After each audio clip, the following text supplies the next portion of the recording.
በጣም ብዙ ጊዜ በተለይ በሀገራችን ጥቅም ላይ የሚውለው ቫያግራ ነውና ቫያግራን ያለ ሐኪም ትዕዛዝ መውሰድ ምን አይነት ችግር ነው የሚያስከትለው? ነገራችን ላይ በአመት እስከ 10,000 ሰዎች በቪያግራ ምክንያት ይሞታሉ። እውነት ከአንዴ ካረኩ በቃ ከሳምንት በኋላ ነው የሚያምረኝ ይላሉ። አሁን ይሄን ሰውዬ በምሽት 4 ጊዜ ካላረግን ምን ሆነ አረግን ከምትል ሴት ጋር ብታገናኘው ምን በቃ ጠብ ነው የሚፈጠር።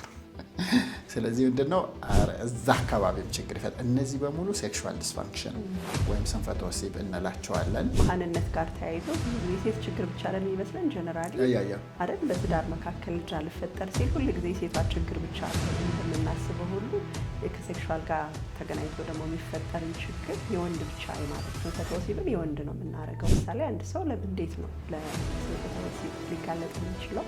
ወንዱም ሴቱ። ሴክሹዋል ዲስፋንክሽን እንዳልኩሽ በዋናነት በሁለት መልኩ ይከሰታል። አንደኛው ሳይኮሎጂካል የምንለው ወይም ከማይንዳችን ጋር በተያያዘ ሳይኮሎጂካል መንስኤ ያለው፣ አንዳንዱ ደግሞ ኦርጋኒክ የምንለው ፊዚካል ኮዝ አለው። ስንፈተ ወሲብን ሊያስከትሉ ከሚችሉ ነገሮች ብለን ስለ ፖርን አውርተናል። ይሄ ራስን በራስ ለማርካት አውርተናል። እሱም በደንብ ይመስለኛልና ከዚህ ጋር ተያይዞ አንድ አድማጭ የጠየቀኝ ጥያቄ ነበር። ሴክሹዋል ቶይስ መጠቀም እንዴት ይታያል? እኔ ጋር መጥቶ ሲመረመር ቼክ ሳረገው ፍሬዎች የሉትም፣ ሁለቱም ፍሬዎች። ግን እንደዚህ አይነት ችግር የገጠማቸው ሰዎች ማለት በእርሊ ኤጃቸው በ20 ቤት መንስትሬሽናቸው የቆሙ ሰዎች ታክመው መውለድ ይችላሉ? እርምጃው መዳረሻው ብቻ አይደለም፣ ማንነቱም ጭምር ነው። ለዚህ ነው ገሊላ ጫማን የመረጥ ነው። ጥበብ ከጥራት ጋር ሲጋጠም፣ ጥንካሬ ከውበት ጋር ሲዋሃድ ውጤቱ ገሊላ ጫማ ነው። ከከተማ አስፋልት እስከ ገጠር ወጣ ገባ፣ በየትኛውም ቦታ የማይበገር ጥንካሬ፣ ልስላሴው የማይጎረብጥ የማይጠገም ምቾት፣ የሀገር እጅ ለዓለም ገበያም፣ ለቢሮ ውበት፣ ለጉዞ ምቾት፣ ለጥንካሬ ዋስትና ተወዳዳሪ ጥራት፣ ተመጣጣኝ ዋጋ ከኢትዮጵያዊነት ኩራት ጋር የገሊላ ጫማን ተጫምተው በልበ ሙሉነት ይራመዱ። ዛሬውኑ ይጫሙት፣ ልዩነቱን በእግሩ ያረጋግጡ። ገሊላ ጫማ ጥራት በእርምጃው፣ የእግሩ ምቾት የእርሶ ግርማ ሞገስ ነው። ገሊላ ጫማ።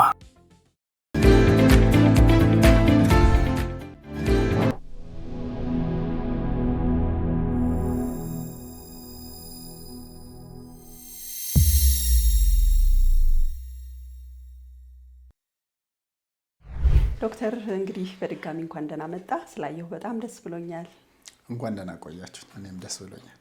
እንግዲህ ዛሬ ያው በስፋት የምናወራው በማህበረሰባችን በጣም እንደ ታቡ የሚታይ ግን ደግሞ በጣም ብዙ ተመልካች፣ ብዙ አድማጭና ብዙ ችግር ውስጥ ያሉ ሰዎች ያሉበትን ስንፈተ ወሲብ እና የስነ ተዋልዶ ኢሾችን ነው ከአንተ ጋር ዛሬ ዲስከስ የምናደርገውና እስቲ ለመጀመሪያ ያህል ስንፈተ ወሲብ ምንድን ነው? ኦኬ ጉድ። አይ ቲንክ ይሄንን ያው ብዙ ስለወራው የኔ አድማጮች ኮናችሁ ታውቁታላችሁ። ምናልባት አዳዲስ ኦዲየንሶች እንግዲህ ስንፈተ ወሲብ ሲባል ያው ሴክሹዋል ሪስፖንስ ሳይክል ተብሎ የግንኙነት 4 ዋና ዋና ስቴጆች አሉት። የመጀመሪያው ፍላጎት ነው፣ የግንኙነት ፍላጎት። ሁለተኛው ደግሞ መነቃቃት ነው ወይም አራውዛል እንለዋለን በእንግሊዘኛው። ለወንድ ልጅ ብልቱ ይቆማል፣ ለሴት ልጅ መርጠብ፣ መወፈር whatever እንደዛ ነገር ይሆናል። ለይሄኛውን አራውዛል እንለዋለን። ሶስተኛው ደግሞ ኦርጋዝም እንለዋለን። ኦርጋዝም እርካታ የምንለው ማለት ነው። ከዛ በኋላ ሪዞሉሽን ወይም ደግሞ ከዛ በኋላ ያለው ጊዜ ማለት ነው። 4 ሳይክል ነው፣ 4 ስቴጆች አሉት ማለት ነው። ከነዚህ ውስጥ አንዱ አስቸግሮ ሪሌሽንሺፓቸው ላይ ችግር ቢፈጥር ከሆነ ይሄንን ሴክሹዋል ዲስፋንክሽን ወይም ደግሞ ስንፈተ ወሲብ እንለዋለን ማለት ነው። ስለዚህ ምን ሊያካትት ይችላል? የመጀመሪያው የፍላጎት ማጣት ስንፈተ ወሲብ ነው። ሴክሹዋል ኢንተረስቴ፣ ሴክሹዋል ዲዛየር የለኝም፣ የግንኙነት ፍላጎት የለኝም ካለች ወይም ካለ እዚህ ውስጥ ይገባል፣ ስንፈተ ወሲብ ውስጥ ይገባል ማለት ነው። ለምሳሌ ያ ዩዛሊ ፐርሲስተንት ከ6 ወር በላይ ሲቆይ ነው። ፐርሲስተንት ሲሆን ነው። ላይክ አንድ ቦነች ኢቨንት ለምሳሌ አንድ ሁለቴ ምናምን ስለገጠመው እንደዛ ይባላል። እነዚህ ነገሮች ያው ፐርሲስተንት ሲሆኑ ወይም ደግሞ ከ6 ወር በላይ ጊዜ ቆይታ ሲያሳዩ ነው። ያም ለምንድን ነው የሚታሰበው? ሌሎች የዴይ ቱ ዴይ አክቲቪቲዎች የቀን ተቀን ውሏችን ስራችን ምናምን የሚያመጡትን እነሱን እንደ ስንፈተ ወሲብ አናስባቸውም ማለት ነው። ስለዚህ የመጀመሪያው ፍላጎት ነው ማለት ነው። ፍላጎት ከሌለ ነው። ሁለተኛው አራውዛል ኢሹ ላይ ያለው የመነቃቃት ችግር ወንድ ከሆነ ኢሬክታይል ዲስፋንክሽን በጣም የሚታወቀው ያለመቆም ችግር ነው ማለት ነው። ኢሬክታይል ዲስፋንክሽን ይባላል ማለት ነው። ሴቶች ላይ ደግሞ የመድረቅ ብልት መድረቅ በቃ እዛ ውስጥ ያለመነቃቃት ማለት ነው። ከዛ ሶስተኛው ኦርጋዝሚክ ዲስኦርደር የሚባሉት አሉ። በሶስተኛው ስቴጅ ላይ ያለው ችግር ደግሞ ከእርካታ ጋር ከኦርጋዝም ወይም ከኢጃኩሌሽን ጋር የተያያዙት ለወንዶቹ ኢጃኩላቶሪ ዲስኦርደር እንላቸዋለን። ለሴቶቹ ደግሞ ኦርጋዝሚክ ዲስኦርደር ይበዛል ማለት ነው። በአማርኛ ስናመጣው እንግዲህ ወንዶቹ ቶሎ መጨረስ በጣም ይታወቃል። ብዙ ሰው ያውቀዋል። ብዙ ወጣት ላይ 40% ወንዶች የሆነ ሰዓት ላይ ይገጥማቸዋል። ይሄ በጣም ኮመን ነው። ፈጥኖ መጨረስ ወይም ደግሞ ከ1 ደቂቃ በታች ቅድም ባልነው ለረጅም ጊዜ እስከ 6 ወር በላይ የሆነ ሊቆጣጠረው የማይችል የሚያስጨንቀው ቶሎ መጨረስ ሲገጥመው ይሄን ኢጃኩላቶሪ ዲስኦርደር ውስጥ ፕሪማቹር ኢጃኩሌሽን ይባላል ማለት ነው። ከዛ እዛው ሳንወጣ ከኢጃኩሌሽን ደግሞ ሰምታይምስ ዲሌይድ ኢጃኩሌሽን ሊገጥመው ይችላል ወንዶች ላይ። ዲሌይድ ኢጃኩሌሽን የምንለው ደግሞ ለጉዞ ዝግጁ ኖት? ከረጅም ጉዞ በኋላ የሚያርፉበት ምቹና ቅንጡ ቦታ ይፈልጋሉ? እንግዲያውስ ፍለጋው እዚህ ላይ ያበቃል። የአዳም ጌስት ሃውስ በቦሌ ዓለም አቀፍ ማረፊያ አቅራቢያ የሚገኝ ለቤተሰብ፣ ለቡድን አሊያም ለጓደኞች ፍጹም ተስማሚ የሆነ ማረፊያ። እኛ ጋር ሲመጡ ምንም አይነት የጎረቤት ጫጫታ አያስጨንቆትም። ሙሉ ፍሎር ለብቻው በማዘጋጀት እንደ ንጉስ እናስተናግዶታለን። በተጨማሪም ዘመናዊና ባህላዊ ክችን በማዘጋጀት እርሶን እየጠበቅን እንገኛለን። አድራሻችን በቀለበት መንገድ ከቦሌ አየር ማረፊያ 5 ደቂቃ ርቀት ላይ ከዮሴፍ ቤተክርስቲያን ትይዩ ባለው መንገድ ትንሽ ወረድ ብሎ ያገኙናል። ለበለጠ መረጃ በታች ባለው ስልክ ቁጥር ሃሎ ይበሉን። የአዳም ጌስት ሃውስ ከቤት ውጪ ሌላው ምቹ ስፍራው። ኖርማሊ ወንዶች ከኢጃኩሌሽን ጋር የተያዘ ሁለተኛው ችግር ወንዶች ላይ ያለው አንኢጃኩሌሽን የሚባል አለ። ዲሌይድ ኢጃኩሌሽን የሚባል አለ። ዲሌይድ ኢጃኩሌሽን ኖርማሊ ወንዶች 5 ደቂቃ ከ30 ሰከንድ እስከ 40 ሰከንድ ባለው ያህል ነው አብዛኛው አቨሬጅ ጥሩ የሚባለው ማለት ነው። ወይም ኖርማል የሚባለው ኢንትራቫጃይናል ኢንተርኮርስ 5 ደቂቃ ከ40 ሰከንድ አካባቢ ነው። ተጠንቷል በነገራችን ላይ ይሄ በጥናት። ፈረንጆች ባይዘው እንደኛ አይደሉ። የሆነ ነገር እስከ ጥግ ነው የሚሄዱትና ከፔኔትሬሽን እስከ ኢጃኩሌሽን ያለውን አጥንተውት ነው ላይክ 5 ደቂቃ ከ40 ሰከንድ አካባቢ ነውና አቨሬጁ ኖርማል የሚባለው። ስለዚህ ኖርማል የሚባለው እሱ ነው። ከሱ በላይ ከረዘመ እሱም ችግር ነው ብቻም አይደለም። ሳይኮሎጂክ ኤክስፔክቴሽኖች ምናምን ይደመሩበታል። ላይክ ለምሳሌ ሴቶች ለምሳሌ ኖርማል የሚመስላቸው 10 ደቂቃ ምናምን ነው። አሪፍ የሚመስላቸው እስከ 20 ደቂቃ ምናምን ሊመስላቸው ይችላል። ብዙ ነገሮች ይካተታሉ እዛ ላይ። አንዳንዱ ፎር ፕሌዩንም ወይም ማሟሟቁንም ጨምሮ ነው። በቃ አንዳንዱ ኢንታየር ሴሽኑን ያስበዋል ምናምንና ዞሮ ዞሮ የቀደም ያልኩሽ 5 ደቂቃ ከ40 ሰከንድ ኢንትራቫጃይናል ላተንሲ ታይም ይባላል። እሱ ነው የተጠናው ከፔኔትሬሽን እስከ ኢጃኩሌሽን ያለው ማለት ነው። መርፌና ክር ከሆኑበት ጊዜ የወንዱ ፈሳሽ እስኪወጣ ያለው ማለት ነው። እሱ 5 ደቂቃ ከ40 ሰከንድ ነው። ብዙ ጊዜ ያለው እዛ ደረጃ ያክል አይቆይም ወንዱ። ፕሪማቹር ኢጃኩሌሽን ወይም ቶሎ መጨረስ እንለዋለን። አንዳንድ ወንዶች ደግሞ ከዛ በላይ ይቆያሉ። ዩዥዋሊ እስከ 10 እስከ 20 ደቂቃ ኦኬ።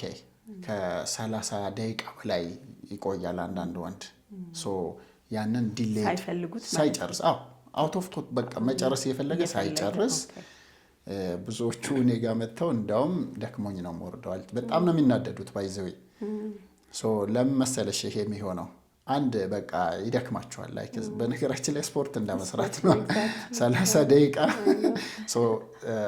አንድ እንደዛ ነው። ደክሞኝ ወርዳለሁ ይላሉ። አንዳንዶቹ ደግሞ ይናደዳሉ ባለመጨረሳቸው። እንደገና ሲናደዱ የበለጠ ይቆያል ደግሞ ዛዘር ወይ ራውንድ ልክ ፕሪማቹሩም እንደሚያስቸግረው ማለት ነው። ዲሌይድ ይሆንባቸዋል። 1 ሰዓት እቆያለሁ ምናምን ይሉኛሉ። ብዙ ጊዜ ከ30 ደቂቃ በላይ ያ ምን ችግር ይፈጥራል መሰለሽ? አንድ እሱ ራሱ ይደክመዋል እንትን ይለዋል። ሁለተኛ እሷ ደግሞ መላላጥ ምናምን ህመም ምናምን ይጀምራል። ምክንያቱም ብዙ ሴቶችም ያን ያህል አይቆዩም። ስለዚህ ያማቸዋል ማለት ነው መልሶ። ፖስት ኦርጋዝም ደግሞ ማንም ሰው ኮምፈርተብል ላይሆን ይችላል። መልቲ ኦርጋዝሚክ ናቸው ብዙ 70% ሴቶች በዛው የሚቀጥሉ አሉ፣ ግን ማይቀጥሉም አሉ። 30% እንደዛ አይደሉም፣ እንደ ወንድ ናቸው። ያ በኋላ እንመጣበታለን እሱን። ሪሉን ራሱ ብናወራ ላይክ 30% ሴቶች ልክ እንደ ወንድ ናቸው። ሪፍራክተሪ ፔሪድ አላቸው፣ ከጨረሱ በኋላ እረፍት ይፈልጋሉ ትንሽ። እነሱ ላይ ሲሆን የበለጠ ችግሩ እንትን ይላል ማለት ነው። ሰምታይምስ ደግሞ አንኢጃኩሌሽን አለ ይለዋል ምንም በቃ ደክሞት ይወርዳል፣ ምንም ኢጃኩሌት አያደርግም። በጣም የሚቸገሩት እነዚህ ደግሞ መውለድም ጭምር ሲፈልጉ ይቸገራሉ።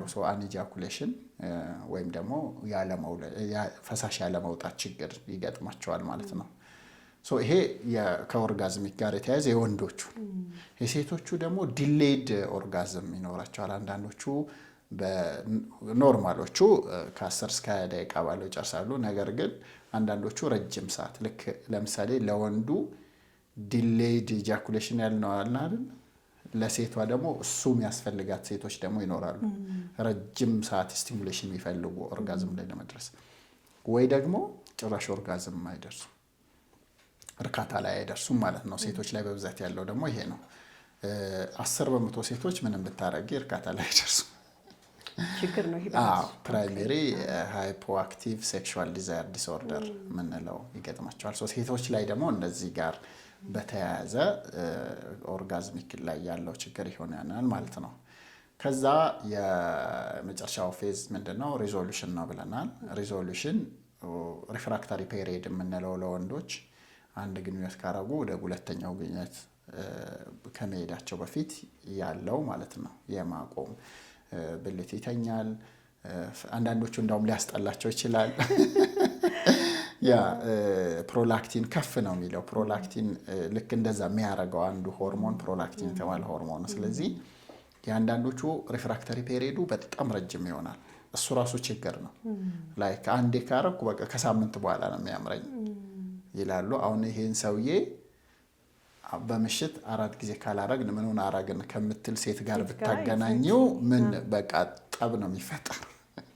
ስለዚህ ምንድነው እዛ አካባቢም ችግር ይፈጠር። እነዚህ በሙሉ ሴክሹዋል ዲስፋንክሽን ወይም ስንፈተ ወሲብ እንላቸዋለን። በብዛት ሰው ግን የሚያውቀው እኛ ሀገር እያንዳንዱ 4 ስቴጅ እንዳለው ብዙ አያውቅም። እያንዳንዱ ስቴጅ ችግር ሲፈጠር ላያውቅ ይችላል። እነዚህ በጠቅላላ ስንፈተ ወሲብ ይባላሉ ወይም ሴክሹዋል ዲስፋንክሽን ይባላሉ። ግን ብዙ ሰው የሚያስበው ስንፈተ ወሲብ ሲባል ኢሬክታይል ዲስፋንክሽኑ ነው ወይም ደግሞ የወንድ ችግር ብቻ ነው የሚመስለው። በጣም በአብዛኛው ያለማወቅ ነው። ለምሳሌ አሁን ብዙ ጊዜ ከመሃንነት ጋር ተያይዞ ብዙ ጊዜ ሴት ችግር ብቻ ነው የሚመስለን ጀነራሊ አይደል? በትዳር መካከል ልጅ አልፈጠር ሲል ሁሉ ጊዜ ሴቷ ችግር ብቻ አድርገን እንደምናስበው ሁሉ ከሴክሹዋል ጋር ተገናኝቶ ደግሞ የሚፈጠርን ችግር የወንድ ብቻ የማድረግ ስንፈተ ወሲብን የወንድ ነው የምናደርገውና እንደውም ቅድም አሁን ይሄ ረጅም ሰዓት ስለመቆየት ስታወራኝ ብዙ ጊዜ እንደውም ወንድ ልጅ እንደ ጀግንነት እኮ ነው የሚቆጥረው አይደለ? ከሴቷም ጋር ፑሽ ስላለ ቢኮዝ ሁል ጊዜ ሴክሹዋል ነገር የወንድ ስራ አድርገን ስለምናስበው። እውነት ነው። አሁን ልክ ነሽ። መካንነት ሲባል ሴት እንደሚመጣው ሴክሹዋል ዲስፋንክሽን ሲባል የወንድ ነው የሚመጣው። ግን ሁለቱም እኩል ናቸው። እኩል ነው ችግሩ። ስንፈተ ወሲብን የሚያየን እንደሆነ 50% የሴቷ ችግር 50% የወንዱ ችግር ነው ወይ ይገናኛል። ሁለቱም ችግር ሊኖራቸው ይችላል። መካንነትም እንደዛ ነው። 1/3 የእሷ ችግር ነው፣ 1/3 የእሱ ችግር ነው፣ 1/3 ደግሞ የጋራ የእነሱ ችግር ነው ስንል ያው ተመልካቾቻችን እነሱ የፈጠሩት ነው ፈልጉ ያመጡት ማለት እንዳልሆነ ያው ትረዳላችሁ ብለን ነው። ግን ከነሱ ጋር የተያያዘ ነው። ስለዚህ ሴክሹዋል ዲስፋንክሽንም በቃ አንዳንዶቹ ምንም ቢያረግ ወንዱ ማይደሰሱ ሴቶች አሉ። የሚደርቅባቸው ሆርሞናቸው ተዛብቶ ኢንፌክሽን ኖሯቸው በተለያየ ምክንያት ስንፈተ ወሲብ ሊመጣባቸው ይችላል። ልክ ወንዱ እንደሚመጣበት ከሆርሞን ከብዙ ነገር ሊመጣባቸው ይችላል። እነሱም ጋር ችግር ይኖራል ማለት ነው። ስለዚህ ግን ያው ካልቸራልና እንትን ነው። አሁን ሰዎች መጠየቅ ጀመሩ እንጂ እኛ ሀገር እንዳልሽው ነው ስንፈተ ወሲብ ሲባል የወንዱ ችግር ተደርጎ ነው የሚወሰድ። ብዙ ጊዜ ስንፈተ ወሲብ ሲባልም ያለመቆም ችግር ብቻ ይመስለዋል ብዙ ሰው። ግን ቅድም ያወራናቸው ዲቴይል እዛ ውስጥ ራሱ ሴክሹዋል ዲስፋንክሽን ወይም ስንፈተ ወሲብ ውስጥ ይገባል ማለት ነው። በጣም አሪፍ። እንግዲህ እስቲ አጠራ አድርገን ምክንያቱም ከአድማጭ የመጡ በጣም ብዙ ጥያቄዎች አሉ። እኔ ከሰራኋቸው ሾዎች በአንተ ልክ የታየ የለም። ከ200 ኦልሞስት ወደ 200 ሺህ ሰው ነው ያየውና በጣም ብዙ ጥያቄዎችም ነበሩ። በጣም የተለያዩ ሾዎች አንስቷል። ሶ ዛሬ የተገናኘንበትም ዋናው ምክንያት እነሱን ጥያቄዎች አድሬስ ለማድረግ ነውና ከዛ በፊት ግን እንደው ስለ ችግሮቹ አውርተናል። መንስኤዎቹና መፍትሄዎቹን ትንሽ ነካ ብናረጋቸው፣ ለምሳሌ አንድ ሰው እንዴት ነው ለስንፈተ ወሲብ ሊጋለጥ የሚችለው? ወንዱም ሴቱም የተወሰነ ጠቃቅሰህልኛል፣ በኢንፌክሽን ምክንያት ሊመጣ ይችላል ምናምን ብዙ አናቃቸው። እነሱንና መፍትሄዎቹን እኔና እንገባለን። መልካም። እርምጃው መዳረሻው ብቻ አይደለም ማንነቱም ጭምር ነው። ለዚህ ነው ገሊላ ጫማን የመረጥ ነው። ጥበብ ከጥራት ጋር ሲጋጠም፣ ጥንካሬ ከውበት ጋር ሲዋሃድ ውጤቱ ገሊላ ጫማ ነው።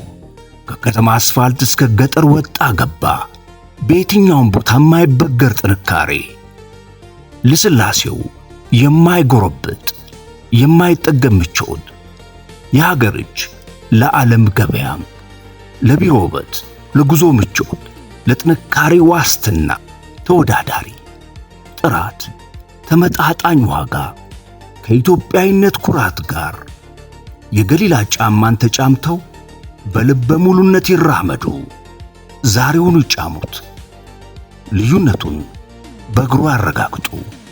ገሊላ ጫማ፣ ጥራት በእርምጃው፣ የእግሮ ምቾት የእርሶ ግርማ ሞገስ ነው። ገሊላ ጫማ። ሴክሹዋል ዲስፋንክሽን እንዳልኩሽ በዋናነት በሁለት መልኩ ይከሰታል።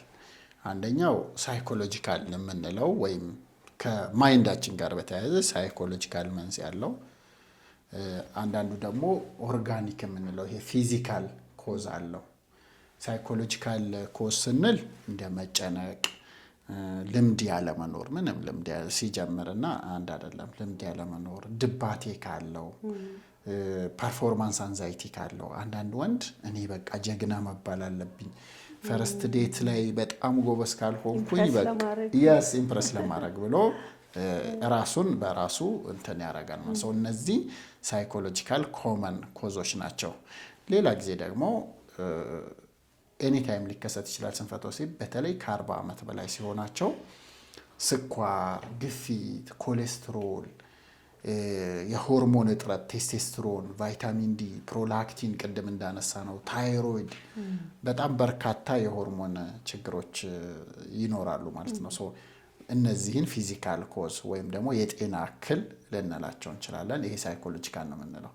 ግን ያው ተመልካቾቻችን ሁሉንም መረዳት ያለባቸው ምንድነው፣ ማንኛውም ሰው በጭንቀትም ይሁን በጤና እክልም ምክንያት ይሁን ስንፈተ ወሲብ ሲገጥመው ተጨማሪ ሳይኮሎጂካል ጫና ውስጥ ይገባል። ወይም ስለተቸገረ እንደገና እሱ ሌላ ጫና ይሆንበታል ማለት ነው። እሱ ደግሞ ነገሩን ያብሳል። ስኳርም ኖሮት ይሁን ግፊትም ኖሮት ይሁን ኮሌስትሮልም ኖሮት ይሁን ስንፈተ ወሲብ ሲገጥመው ሳይኮሎጂካል ነገር እንደገና ይጨነቃል ማለት ነው። አላስደሰትኳትም፣ ትዳሬ አደጋ ላይ ነው፣ ኢንፊደሊቲ ኢሹ አለ፣ ብዙ ነገር አለ። አንዳንዶቹ ደግሞ ፈርቲሊቲም ጋር ችግር ስለሚፈጥርባቸው ብዙ ነገር አለ ማለት ነው። እኔ አሁን በአካልም መጥተው የሚያናግሩኝ በጣም ገራሚ ታሪክ ብዙ ታሪክ ነው የምሰማውና የአንዳንዶቹ በጣም የሚያሳዝን ነው። የአንዳንዶቹ ደግሞ እንዴት በጊዜ ቢታከሙ መሻሻል የሚችልበት ሁኔታ ያለበትን እናያለን ማለት ነው። ይሄ በብዛት እንደዚህ ነው የሚከሰተው። ሴቶችም እንደዛው ሆርሞናቸው ሲዛባ፣ ጭንቀት ሲኖራቸው፣ የስራ ጫና፣ እንቅልፍ ማጥባት፣ የወሊድ መከላከያው፣ እነዚህ በሙሉ ጫና አላቸው። ኢንፌክሽኖች፣ እነዚህ በሙሉ ጫና ይፈጥራል። ሴቶችም ላይ ስንፈተ ወሲብ ሊያመጣ ይችላል ማለት ነው። መንስኤዎቹ በዋናነት እነዚህ ናቸው። አንድ ሰው ስንፈተ ወሲብ ሲገጥመው እንዴት መሰለሽ ሴክሹዋል ኢንተርኮርስ የሚታሰበው ሁለት ጤናማ ሰዎች ሌላ ጤናማ ልጅ ለማምጣት የሚያደርጉት ግንኙነት ተብሎ ነው የሚጠበቀው በኢቮሉሽን። ስለዚህ የሆነ ችግር ሲኖር ነው ሴክሹዋል ፐርፎርማንስ የሚወርደው፣ ሳይኮሎጂካል ይሁን ፊዚካል፣ ቅድም እንዳነሳ ነው ማለት ነው። ስለዚህ እሱ መታከም ይኖርበታል። ብዙ ሰው ግን ሲምፕተሙን ለማከም ነው የሚቸኩለው። ወንድ ከሆነ ቪያግራ ይወስዳል፣ ሴት ከሆነ ደግሞ የእሷም የሚሆን ችግሩን አታውቅም። ስለዚህ ምንድነው የጤናዬ ሁኔታ ኖርማል ነው ወይ ብሎ ቼክ ማድረግ ያስፈልገዋል አንድ ሰው። ስለዚህ ስንፈተ ወሲብ ከገጠመው ምርመራ ነው ማድረግ ያለበት ማንኛውም ሰው። ለምን ገጠመኝ፣ እንዴት ነው ማልፈው፣ የትኛው መንገድ ነው ለኔ ያዋጭ፣ የትኛው የተሻለ ሴፍ ነው የሚለውን ከሐኪም ከፕሮፌሽናል ጋር ቀርቦ መነጋገር ይኖርበታል ማለት ነው። ምናልባት አሁን አንዳንዱ እኮ ወደ መድኃኒትም ሳይኬድ እንዳልከው በስነ ልቦና ድጋፍ ብቻ ሊስተካከል ይችላል። በጣም በርካታ የሚገርምሽ እኔ በውስጥ የሚጽፉልኛል። በጣም እንግዲህ ካላችሁ እዚህም ላይ ጻፉ። በቃ በአመጋገብ፣ በስፖርት፣ በእንቅልፍ፣ አጉል ሱሶችን በመተብ አጉል ፖርኖግራፊ ነው በመተው ብቻ ህይወታቸው የተስተካከለ በጣም በርካታ ወንዶች አሉ። ኬግል እንኳን ኤክሰርሳይዝ ሰርተው ፕሪማቹር ኢጃኩሌሽን እኔ ጋር ሳይመጡ የጻፉልኝ በጣም ብዙ ሰዎች አሉ ማለት ነው። ስለዚህ ያ ሁሉም ሰው መድኃኒት አይፈልግም። ያ መድኃኒት የሚያስፈልገውን ደግሞ ባለሙያ ቢላይ ጥሩ ነው ማለት ነው። አንደኛ እሱ ነው። ከዛ በኋላ ህክምና አማራጮች አሉት። በርካታ የህክምና አማራጮች አሉት። አንደኛው ሳይኮቴራፒ ነው። ሳይኮቴራፒ ለምሳሌ ድባቴ ውስጥ ያለ ሰው፣ ከፍተኛ ጭንቀት ያለበት ሰው መድኃኒትም የሳይኮሎጂ ገዛም አንዳንዴ ስትሰሚያቸው ራሱ ቀለል ይላቸዋል ታሪካቸውን። አንዳንድ ሰዎች በጣም ትራውማቲክ ሂስትሪ ያላቸው አሉ። በጣም ብዙ ከባባድ ጭንቀትና ከባባድ ነገር አልፈው የሚሄዱ ሰዎች አሉና ሰምታይምስ ፕሮፌሽናል ጋር ቀርበው ታሪካቸውን ሲያዳምጣቸው ራሱ ስካይንድ ኦፍ እንደዛ ይሆንላቸዋል ማለት ነው። ስለዚህ አንደኛው የህክምና አማራጭ ሳይኮቴራፒ እና ደግሞ ላይፍ ስታይል ሞዲፊኬሽን የምንለው ነው። አክቹዋሊ ሁሉም ሰው ላይፍ ስታይል ሞዲፊኬሽን ማድረግ አለበት ያስፈልጋል። በተለይ ሴክሹዋል ዲስፋንክሽን ሲገጥመው ቀላል ነገሮች በዋናነት በሁለት ልንከፍላቸው እንችላለን። አንደኛው ጤናማ ነገሮችን ማብዛት፣ ሁለተኛው መጥፎ ነገሮችን መቀነስ። መጥፎ ነገር የምንላቸው ሱሶች፣ ጫት እኛ ሀገር በብዛት አለ። ሲጋራ የሚያጨሱ በጣም ወጣት ሰዎች አሉ። መጠጥ ዴይሊ የሚጠጣ ሰው አለ። በቃ ፍሪጅ ላይ አስቀምጦ በቃ የሚጠጡ አሉ። ጮማ ሁሌ የሚቆርጥ ሰው አለ። ምንድነው ይሄ መጥፎ ልማዶችን መተው፣ ላይክ ጫት፣ ሲጋራ፣ አልኮል፣ እነዚህን ማቆም የመጀመሪያው ስቴፕ ኦፍ ኮርስ ይሄ ነው። እነዚህ መተው ያስፈልጋል። መጥፎ ልማዶችን መተው ማለት ነው። ከዛ ጥሩ ልማዶችን ደግሞ ማብዛት። አንድ ሰው እንቅልፍ ያስፈልገዋል። ከ7 ሰዓት እስከ 9 ሰዓት እንቅልፍ ያስፈልጋል። እንቅልፍ ባያስፈልግ ኖሮ ይሄ ሁሉ ሰዓት በእንቅልፍ አንሴፍ ከኢቮሉሽን አንጻር ራሱ ብታዩ እንቅልፍ ዘሞስ ዴንጀረስ ነገር ነው። ባይዘው አንድ ሰው ሲተኛ ይዝ በቃ ኮምፕሊትሊ yes አንበሳ ምን መጥቶ ሊበላሽ ይችላል። እና ግን ቬሪ ኢምፖርታንት ስለሆነ ነው ፕሪዘርቭድ የሆነው ኢቮሉሽን ራሱ። እንቅልፍ ከ7 ሰዓት እስከ 9 ሰዓት ጥራቱ ብዛቱ ወሳኝ ነው ማለት ነው። እንቅልፍን ስናነሳ አሁን ላይ ሰው በጣም የሚቸገርበት አንዱ ሶሻል ሚዲያ ነው። ሶሻል ሚዲያ በተለይ ቲክቶክ ከመጣ በኋላ ሰው በቃ ኮንቲኒየስ ዱም ስክሮሊንግ በጣም ብዙ ኮንሱም ያደርጋል። እና ማታ ማታ ላይ ሁለት ችግር አለ። እሱ እንቅልፍ ከሚከለክልባቸው ነገሮች አንዱ እሱ ሶሻል ሚዲያ ላይ እኔም ብዙዎቹ ስጠይቃቸው እሱ ነው አንድ የሚያስቸግራቸው። ማታ ማታ ማየት ጥሩ ነው፣ ጠቃሚ ትምህርቶች ማየት ጥሩ ነው፣ ግን ከእንቅልፋችሁ ጋር በሚጋጭ መልኩ አይደለም። ይህንንም ፖድካስት ስታዩ እንግዲህ ጊዜ መርጣችሁ በማታ 6 ሰዓት ላይ እንድንታይ አንፈልግም። አንድ ሰው ስክሮል ሲያደርግ ወይም ሶሻል ሚዲያ ማታ ላይ ሲያይ ምንድ መሰለሽ ሁለት ችግር አለ። አንደኛው ላይት ነው። ከስልኩ የሚመነጨው ላይት እንቅልፍ ይከለክለዋል። ከሜላቶኒን ጋር ይጋጫል አይደል? ኮርቲሶል ይጨምራል ላይቱ። ሁለተኛ ደግሞ አቴንሽን ነው። አቴንሽኑን ሲምፓቲክ አክቲቬት እንዲሆን ነቃ እንዲል ነው የሚያደርገው። ስለዚህ እነዚህ ደግሞ እንቅልፍ ይወስደኛል ብሎ ነው የሚያስበው። አይደለም። ስለዚህ እነዚህ ሁለቱ እንቅልፉን ያዛቡበታል ማለት ነው። እንቅልፍ ደግሞ ከተዛባ መሰለሽ ከሴክሹዋል ጋር በተያያዘ ሆርሞን አሁን ለምሳሌ ቴስቴስትሮን በጣም ሴክስ ሆርሞን የሚባለው ቴስቴስትሮን ነው። እሱ አንዱ የሚመረተው ዲፕ ስሊፕ ስትሆኝ ጥሩ እንቅልፍ ስተኝ፣ እሱ በጣም ክሮኒክ ዴፊሽንት ሲሆን ቴስቴስትሮኑ በትክክል አይሰራም፣ አይመረትም፣ በትክክል በበቂ ሁኔታ አይመረትም። ሲመረትም ስራውን በአግባቡ አይሰራም። እንደዛ ይገጥማቸዋል ማለት። አንድ ቤዚክ ስታፍ ምንድነው? እንቅልፋቸውን ማስተካከል ነው ማለት ነው። ሌላኛው እንቅስቃሴ ነው። እንቅስቃሴ በተለይ ወጣቶቹ አሁን እኔን ወደኋላ ሄደህ አንድ ነገር አስተካክል ህይወትህን ብትይኝ ኤርሊ ኤክሰርሳይዝ ጀምር ነበርኩ። በደንብ ሬጉላር ኤክሰርሳይዝ። እኛ የትምህርት ሰዎች ነን፣ ያን ያህል ኦቨርዌይት አይደለንም፣ ቀላል እንቅስቃሴዎች እናደርጋለን። ግን ወጣት 20 ቤት ብሆን ኖሮ በመደበኛነት መስራት የምፈልገው ስፖርት ነበር። ስፖርት በጣም ወሳኝ ነገር ነው። በቃ የተገበረው ሰው ብዙ ጥቅም አለው። አሁንም ማድረግ ጥሩ ነው። ከ40 በኋላ ስፖርት አለ ይቻላል። ግን በሀቢት ሲሆን ደግሞ አሪፍ ነው። በጊዜ ለምሳሌ ከ20ዎቹ ከ10ዎቹ ጀምረሽ መደበኛ ስፖርት የሚሰራ ሰው በጣም ጎበዞች በርቶ ላለውና ስፖርት መስራት በተለይ ቴስቴስትሮን ለመጨመር ኢንዱራንስ ራሱ ይጨምራል። ስለዚህ ኦቨርኦል ሄልዝን አጠቃላይ ጤናን ያሻሽላል፣ ሴክሹዋል ጤናንም ያሻሽላል ማለት ነው። የጤና አንዱ አካል ስለሆነ ማለት ነው። ሌላኛው እንቅልፍ ብለናል፣ ስፖርት ብለናል። ከዛ ደግሞ ይሄ ለጉዞ ዝግጁ ኖት? ከረጅም ጉዞ በኋላ የሚያርፉበት ምቹና ቅንጡ ቦታ ይፈልጋሉ? እንግዲያውስ ፍለጋው እዚህ ላይ ያበቃል። የአዳም ገስት ሃውስ በቦሌ ዓለም አቀፍ ማረፊያ አቅራቢያ የሚገኝ ለቤተሰብ ለቡድን አሊያም ለጓደኞች ፍጹም ተስማሚ የሆነ ማረፊያ። እኛ ጋር ሲመጡ ምንም አይነት የጎረቤት ጫጫታ አያስጨንቆትም። ሙሉ ፍሎር ለብቻው በማዘጋጀት እንደ ንጉስ እናስተናግዶታለን። በተጨማሪም ዘመናዊና ባህላዊ ክችን በማዘጋጀት እርሶን እየጠበቅ እንገኛለን። አድራሻችን በቀለበት መንገድ ከቦሌ አየር ማረፊያ 5 ደቂቃ ርቀት ላይ ከዮሴፍ ቤተክርስቲያን ትይዩ ባለው መንገድ ትንሽ ወረድ ብሎ ያገኙናል። ለበለጠ መረጃ በታች ባለው ስልክ ቁጥር ሃሎ ይበሉን። የአዳም ገስት ሃውስ ከቤት ውጪ ሌላው ምቹ ስፍራው። አመጋገባችን ማስተካከል፣ ይሄ ቤዚክ በጣም መሰረታዊ ነገሮች ናቸው። አመጋገባችንን ያየን እንደሆነ ያው ካርቦሃይድሬት ይበዛዋል። እኛ ሀገር ያው ዳቦ ነው አብዛኛው ሰው የሚበላው አይደል?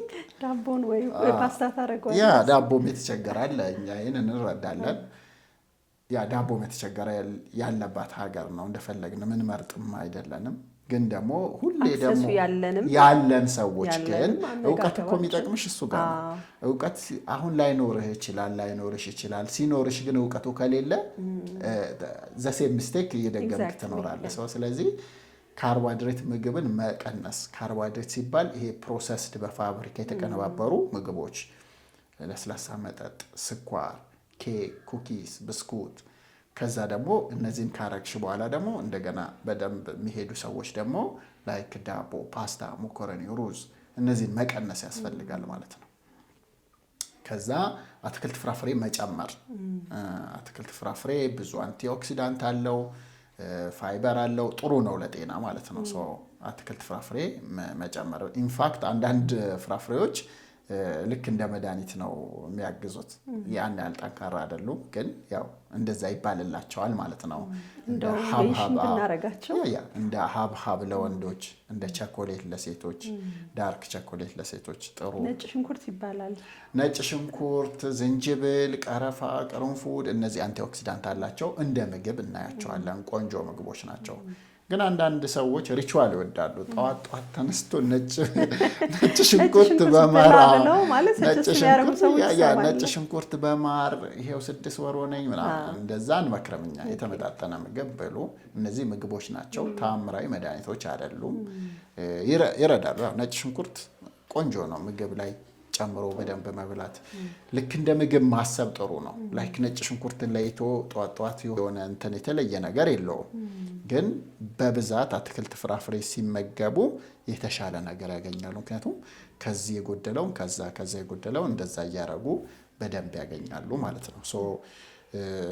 ምግብ ስንል እንደዛ በዛ ልክ ሲሆን ነው አሪፍ። ሲመጣጠን አሪፍ ነው። ሜዲትራኒያን ዳይትም ይባላል ይሄ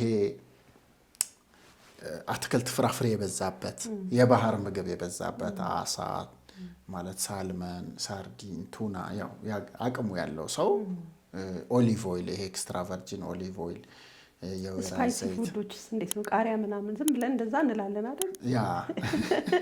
ያ ፍራፍሬ ውስጥ ስለሆነ እሱ እንትን ሲሆን ጥሩ ነው። ግን ስፓይሲ ስትይ አሁን እንትን እየተቃጠሉ ነው የቻይና ምግብ ያ በልኩ ሲሆን ሲመጣጠን አሪፍ ነው ማለት ነው። ከዛ ውጭ ያለው አንድ ስቴፕ ወደዛ ሄደው ምግብን እንደ መድኃኒት የሚወስዱ ሰዎች አሉ። እሱ ሮበስት ክሊኒካል ዳታ ወይም ስተዲ የለውም ማለት ጠንካራ የሆነ ዝንጅብል ለስንፈተ ወሲብ ይረዳል፣ ጠንካራ የሆነ ቀረፋ ቅርንፉድ ለመካንነት ይረዳል የሚል ክሊኒካል ትራያል ነው። ባይዘው እኛ ምን ሞደርን ሳይንስ ነው የተማርነው፣ እሱን ነው የምንሰራው። እነዛ የሚያሳይ የለም ጠንካራ ይሄ ነገር በዚህ ያህል ህዝብ ተጠንቶ ይሄን ለምሳሌ አንድ መድኃኒት 3 ፌዞችን አልፎ ነው የሚሄደው። አሁን እንዲሁ ገበያ ላይ የምናየው ፓራስታሞል ከ10 ዓመት በላይ ተጠንቶ ሊሆን ይችላል የገበያ ላይ የቀረበውና ዝም ብሎ አውቶሪቲዎች ላይሰንስ አይሰጡም። እንደዚህ አይነት ነገር ካላለፈ እኛ ይሄን ነገር ለዚህ አርጉ ሰጀስት ለማድረግ ኤቪደንስ ያስፈልጋል ወይም ማስረጃ ያስፈልጋል ማለት ነው። በአጠቃላይ ግን የተመጣጠነ ሜዲትራኒያን ዳይት፣ አትክልት፣ ፍራፍሬ፣ ፕሮቲን ያለው ምግብ ተመጣጥኖ ካርቦሃይድሬትም ክልክል አይደለም አመጣጥኖ መብላት የተሻለ ጤናን ለመጠበቅ ይረዳል ማለት ነው። በብዛት የሚሆነው ግን እኛ ሀገር ካርቦሃይድሬት ይበዛል። ሰው የሚሳሳተው ስኳር ያበዛል። ስኳር ኬክ ላይ፣ ለስላሳ መጠጥ ላይ፣ ጁስ ላይ ሁሉ ነገር ያ እንግዲህ እንቅልፍ አለን። መጥፎ ልማዶች አለ መጀመሪያ፣ ከዛ እንቅልፍ አለን፣ ስፖርት እና አመጋገብ አለ። እነዚህን ሁሉንም አድርጎ ኦፍ ኮርስ ማይስተካከልላቸው ሰዎች ወይም ስንፈተ ወሲቡ ሴክሹዋል ዲስፋንክሽኑ የሚቀጥልባቸው ሰዎች አሉ። በተለይ ሜዲካል ኢልነስ ያላቸው እንደ ግፊት፣ ስኳር፣ ኮሌስትሮል፣ የሆርሞን እጥረት ካለ እነዚህ ካልተስተካከሉ ተስተካክለውም ኢንፋክት እገዛ ሊፈልጉ ይችላሉ። የመድኃኒት ሕክምና ማለት ነው። ናው መድኃኒት አፕሩቭድ የሆኑ መድኃኒቶች አሉ ለስንፈተ ወሲብ እንደየአይነቱ ይለያያሉ። ለምሳሌ ለመቆም ወንዶች ለሚያስቸግራቸው አፕሩቭድ የሆኑ መድኃኒቶች አሉ። ሲልደናፊል አለ፣ በተለምዶ ቪያግራ የምንለው አፕሩቭድ ነው። እሱ ኤፍዲኤ አፕሩቭድ ነው። ኤፍዲኤ ማለት የአሜሪካ ምግብና መድኃኒት ቁጥጥር ባለስልጣን፣ የኛም ሀገር መድኃኒትና ቁጥጥር ባለስልጣን። የአሜሪካ የምንጠራው ያው አለቃችን ስለሆነች ነው አሜሪካ። እሱ አለ። ታዳላፊል ወይም ደግሞ በአሜሪካ ሀገር በብዛት ሲያሊስ በመባል የሚታወቀው እሱም አፕሩቭድ ነው። ለወንዶች ነው አይደል? ይሄ ለወንዶች ነው፣ ለወንዶች ነው። ዜን አቫናፊል የሚባልም አለ። እያንዳንዳቸው የራሳቸው ጥቅምና ውስንነት አላቸው። ሐኪሞች እነዚህን ሊያዙ ይችላሉ ማለት ነው። ለተለያየው ችግር አይደል? ለፕሪማቹር ኢጃኩሌሽን እነዚህ ለኢሬክታይል ዲስፋንክሽን ናቸው። ያ እነዚህ ለኢሬክታይል ዲስፋንክሽን ወይም ላለመቆም ችግር ለምንለው የሚታዘዙ ናቸው። ከዛ እንደ ለምሳሌ ፍላጎት በወንዶች ፍላጎት በሴቶችም ኢንፋክት ፍላጎት ዝቅ ሲልና ሆርሞን ጋር የተያያዘ ችግር ሲሆን ቴስቴስትሮን ሊሰጥ ይችላል። ቴስቴስትሮን ሪፕሌስመንት ቴራፒ። ቴስቴስትሮን ዝቅ ሲል አንዱ ስንፈተ ወሲብ ከሚያመጡ ነገሮች አንዱ የቴስቴስትሮን መውረድ ነው። እሱ ዝቅ ሲል እሱ ሊተካ ይችላል። እዚህ ሀገራችን ላይ አሉ። አሁን ማወራሽ በሙሉ አሉ። ቴስቴስትሮን ሪፕሌስመንት ቴራፒ አለ። እኛ ሀገር በብዛት ያለው ኢንጀክሽን ነው፣ በመርፌ መልኩ ነው ያለ። በሚዋጥም አለ፣ በሚዋጥም አማራጭ አለ። ይሄ ለሁሉም ሰዎች የሚታዘዝ አይደለም። ኦፍ ኮርስ ቴስቴስትሮን ሆርሞን ስለሆነ ከመውለድ ጋር እያያዛል፣ ችግር ሊያመጣ ይችላል። ለረጅም ጊዜ ቴስቴስትሮን ሪፕሌስመንት ቴራፒ መውሰድ ያለባቸው ሰዎች አሉ።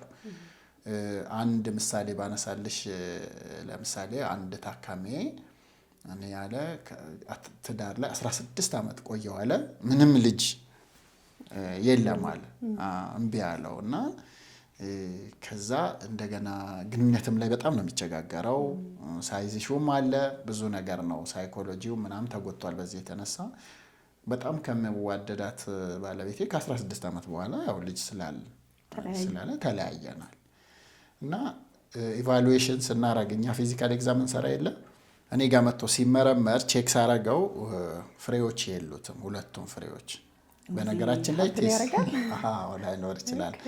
ሁለቱም የዘር ፍሬዎቹ በልጅነቱ ኢንፌክሽን አሞኝ ነበር አለ። ሟሽሸዋል፣ በቃ የሉም። ሶ ሁለቱም ፍሬዎች ከሌሉ ምን ማለት ነው? አንድ ስፐርም ማመንጨት አይችልም፣ እዛ ነው የሚመነጨው ስፐርም። ሁለተኛ ደግሞ ቴስቴስትሮን መስራት አይችልም፣ እሱም እዛ ነው የሚሰራው። ሶ ሁለቱ የተያያዙ ናቸው። ቴስቴስትሮን ለግንኙነት ያስፈልጋል፣ ስፐርም ደግሞ ልጅ ለመፍጠር ያስፈልጋል። ሶ እነዚህ ሁለቱም ችግር ላይ ስላለ ነው። እና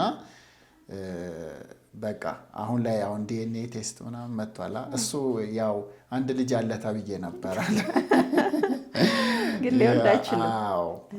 ያ እና በጣም ቴስቴስትሮን ሌቭሉ በጣም ዝቅ ብሏል፣ በጣም ማለት ነው።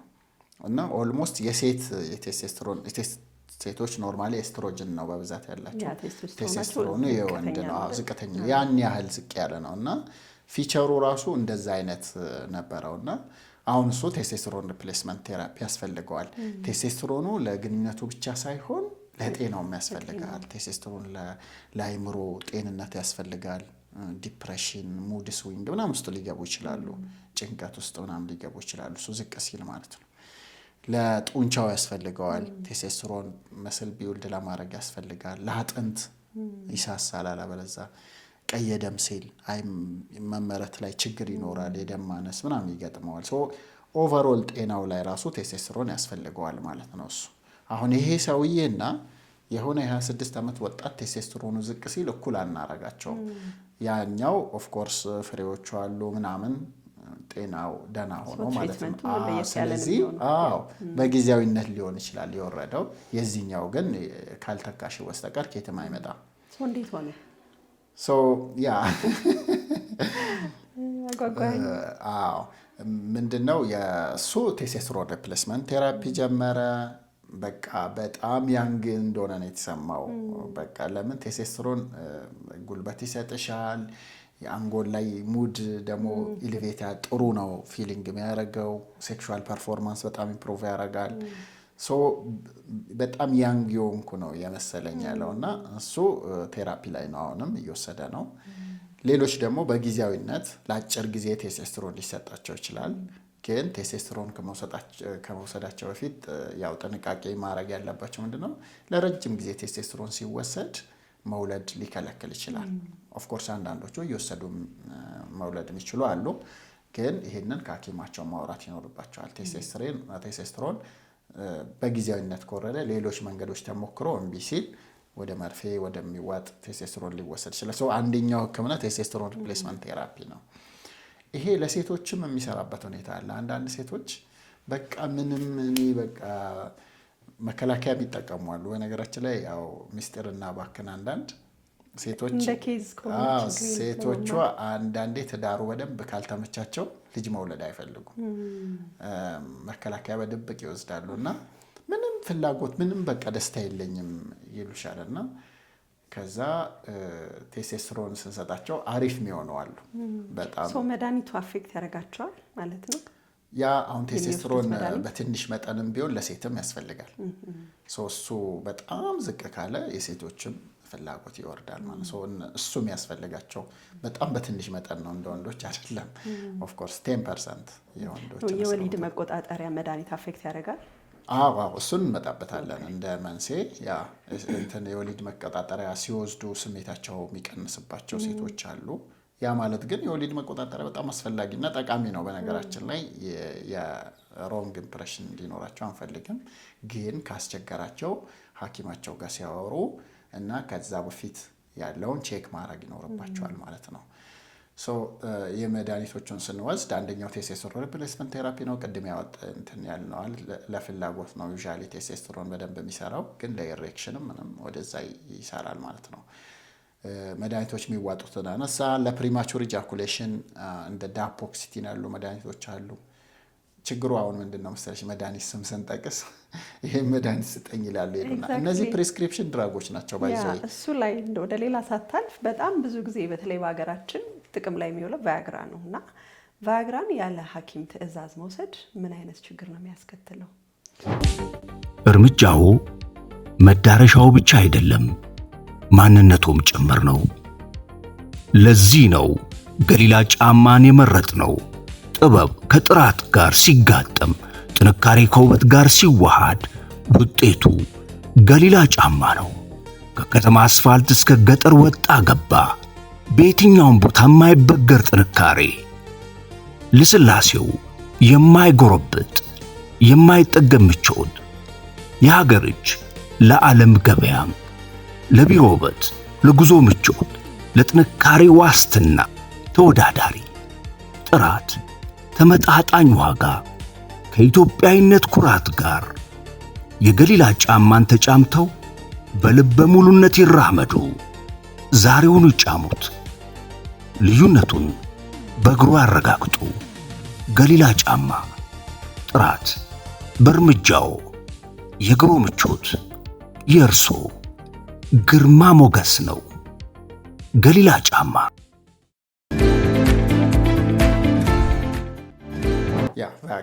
ቫያግራም ሆነ ሌሎች ተያያዥ ቫያግራም፣ ታዳላፊል፣ ሲያሊስ ዝርያቸው ተመሳሳይ የሆኑ መድኃኒቶች ያለ ሐኪም ትእዛዝ መወሰድ የለባቸውም። ለምን መሰለሽ? የሐኪም ትእዛዝ በዋናነት አሳጥሬ ሁለት ላርገው። አንደኛው ሰውየው ቪያግራ ለምን አስፈለገው? መጀመሪያ የሆነ ችግር አለ ማለት ነው። እሱ ካልተመረመረ በምን ይታወቃል? ያ ይቀጥላል። አሁን ለምሳሌ ወጣት ወንዶች ለምሳሌ 28 ላይ ሆኖ ስኳሩ ከቁጥጥር የሆነበት ሰው በጣም ነው ማየሆነ። በቃ በጣም የሄደበት ይሄ በጊዜ ቢያስተካክለው ብዙ ችግሮች ሳይመጡበት እሱን ማከም ይሻላል አይደል? አንደርላይን ኮዙ መንሴው የአንጎል እጢ እንኳን ያገኘውባቸዋሉ። ፕሮላክቲናቸው በጣም ከፍ ብሎ ስንፈተ ወሲብ ነው 30 ቤት ነው ግን እምቢ አለኝ በቃ ምንም ፍላጎት የለም ምናምን ይሉሻል። ቼክ ሲደረጉ የአንጎል እጢ፣ ያ ደግሞ ምንድነው ፕሮላክቲኑን ከፍ አድርጎት። አንደኛውና ዋነኛው ችግር ጭንቀትም ቢሆን ያው መታከም አለበት። አንደኛውና ዋነኛው ችግር ስንፈተ ወሲቡ ያመጣውን ነገር አድሬስ አያደርግም። ቀጥታ ሄዶ ቪያግራ በነገራችን ላይ ሲምፕቶማቲክ ቴራፒ ነው፣ ወቅታዊ ሕክምና ነው። እንትኑን አይፈታም ማለት ነው፣ ችግሩን አይፈታም። ያ ለምን መጣ የሚለውን አንደኛ ኦፖርቹኒቲ እድል አይሰጥም ማለት ነው ለማከም። አንዱ ችግር እሱ ነው። ሁለተኛውና የከፋው ችግር ግን ይሄን ቢወስዱ በነገራችን ላይ በአመት እስከ 10,000 ሰዎች በቪያግራ ምክንያት ይሞታሉ። ሆቴላቸው ላይ ለጥ ብለው በዛው ይቀራሉ እና ያ ይሞታሉ። ስለዚህ ለምንድን ነው ሞት ላይ የሚያደርሳቸው? እንደዚሁ ሰልፍ ሜዲኬት ሲያደርጉ ነው። ሐኪም ፈሪ ነው። በነገራችን ላይ ፈሪ ነው ሲባል ዝም ብሎ መድኃኒትን አይልም። ለምን ምን ያስከትልበታል ባይጠየቅ ራሱ አንጎሎ እውቀቱ ስላለ ኦኬ ይሄን ቢወስድስ ይሄን ይላል ማለት ነው። ስለዚህ ለምሳሌ ናይትሬት የሚባሉ የመድኃኒት ዝርያዎች አሉ ለአንጃይና ፔክቶሪስ ወይም ለደረት ህመም የሚታዘዙ ከልብ ድካም ጋር በተያያዘ ስኬሚክ ሃርት ዲዚዝ ወይም ደግሞ ከልብ ጤና ጋር ችግር ያላቸው ሰዎች ላይ አንዳንዴ ህመሙን ለመቀነስ ናይትሮግሊሰሪን ከምላስ ስር ናይትሬት ሊወስዱ ይችላሉ።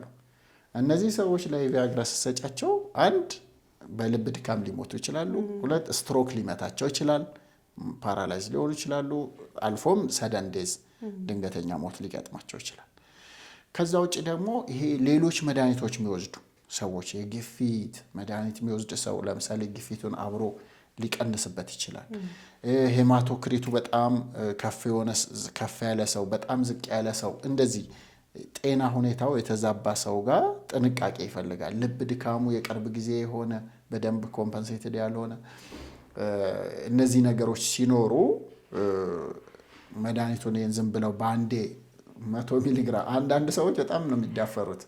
50 ቢሲ ላይ 100 ወሰድኩ ይላሉ። በቃ ላይክ ሰልፍ ሜዲኬሽን ያው አዌርነስ ሲጎድል ነው። በነገራችን ላይ ግን ይቅርታና ዶክተር ኦቨር ዘ ካውንተር ይሸጣል ማለት ነው ቫያግራ? ያው ይሸጣሉ ፋርማሲዎች፣ ግን መሸጥ የለበትም። ፕሪስክሪፕሽን ድራግ ነው። መታዘዝ በሐኪም ታዞ ነው መሰጠት ያለበት።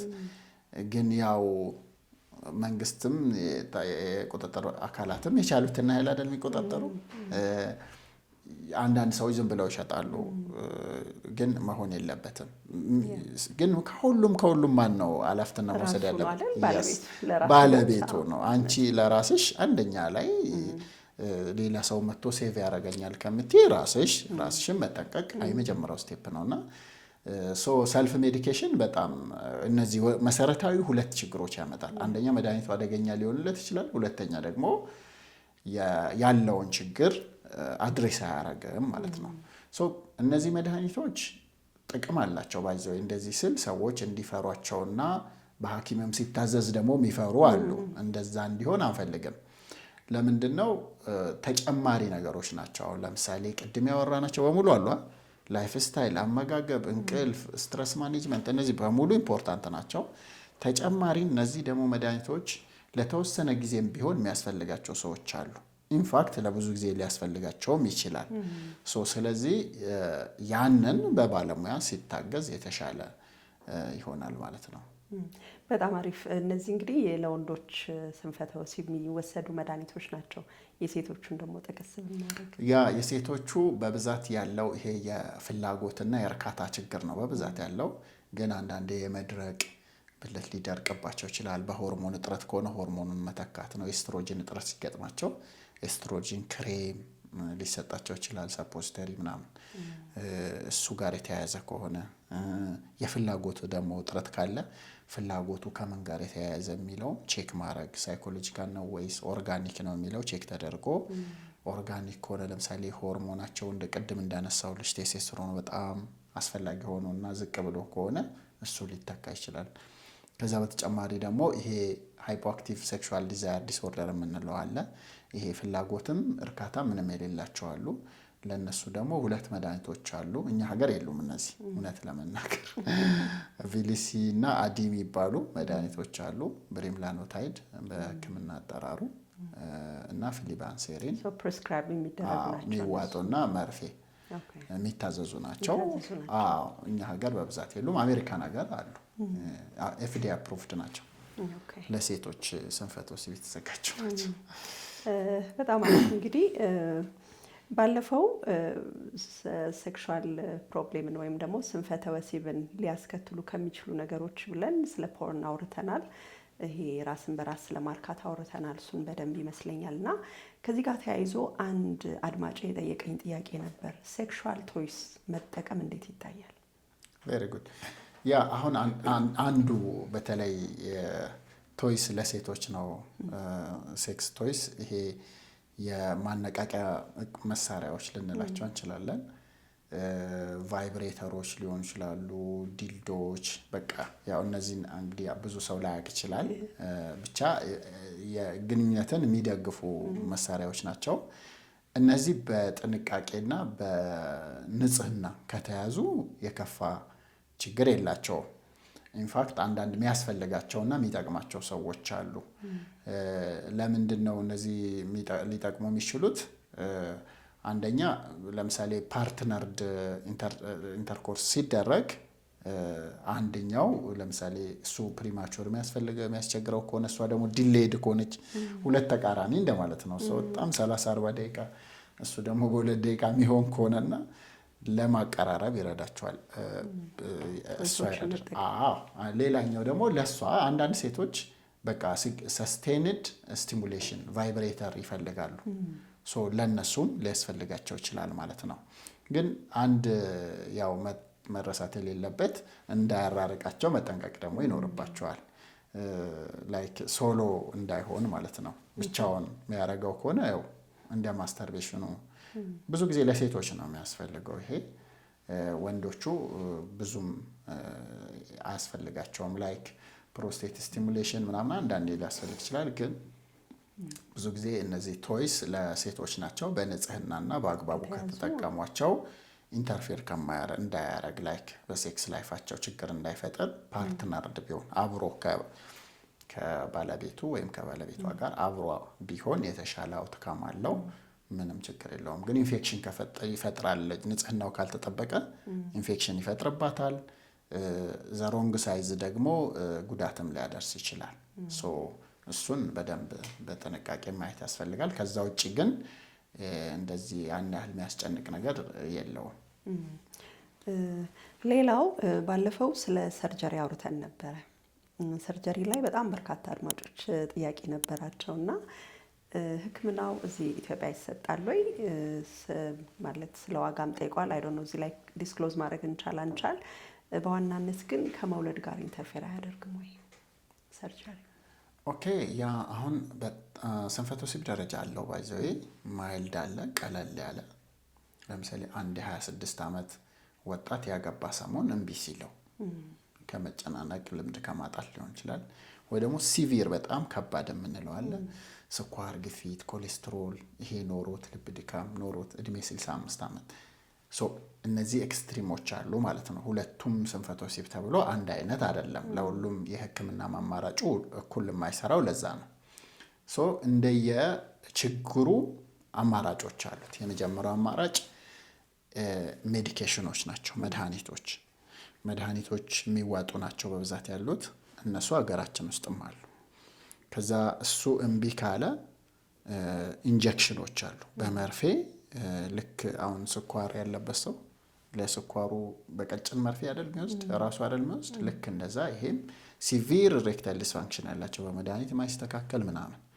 ሲሆን ግንኙነት ከማረጋቸው በፊት በጣም በቀጭን መርፌ እዛው ነምቢንግ ክሬም አለው እዛ ላይ የሚወስዱ አሉ እነሱን ኢንትራካቨርኖሳል ኢንጀክሽን እንላቸዋለን ከዛ በተጨማሪ ደግሞ ቫኪዩም ኢሬክሽን ዲቫይስ ይሄ ለወንዶች ነው ማወራው እስካሁን ቫኪዩም ኢሬክሽን ዲቫይስ የምንላቸው አሉ ይሄ ብልት በደም ተሞልቶ እንዲቆም የሚረዱ ትናንሽ መሳሪያዎች አሉ እነዚህም እኛም ሀገር አሉ ኦንላይን ብዙ ጊዜ ይሸጣሉ ሶ እነዚህ ይሄዳል ማለት ነው ከዛ በተጨማሪ ይሄንንም አድርጎ እምቢ ሊል ይችላል ተጨማሪ ደግሞ ሙከራ ላይ ያሉ ደግሞ አሉ እንደ ፕላትሌት ሪች ፕላዝማ ቴራፒ ፒአርፒ ምንለው ከሰውየው ደም ተቀጥቶ ተጣርቶ እዛው ብልት ላይ የሚወጋበት ቴክኒክ አለ ሾክ ዌቭ ምንለው አለ የአልትራሳውንድ ህክምና ብልት በአልትራሳውንድ ሲነቃቃ ለውጥ ሊሰጥ ይችላል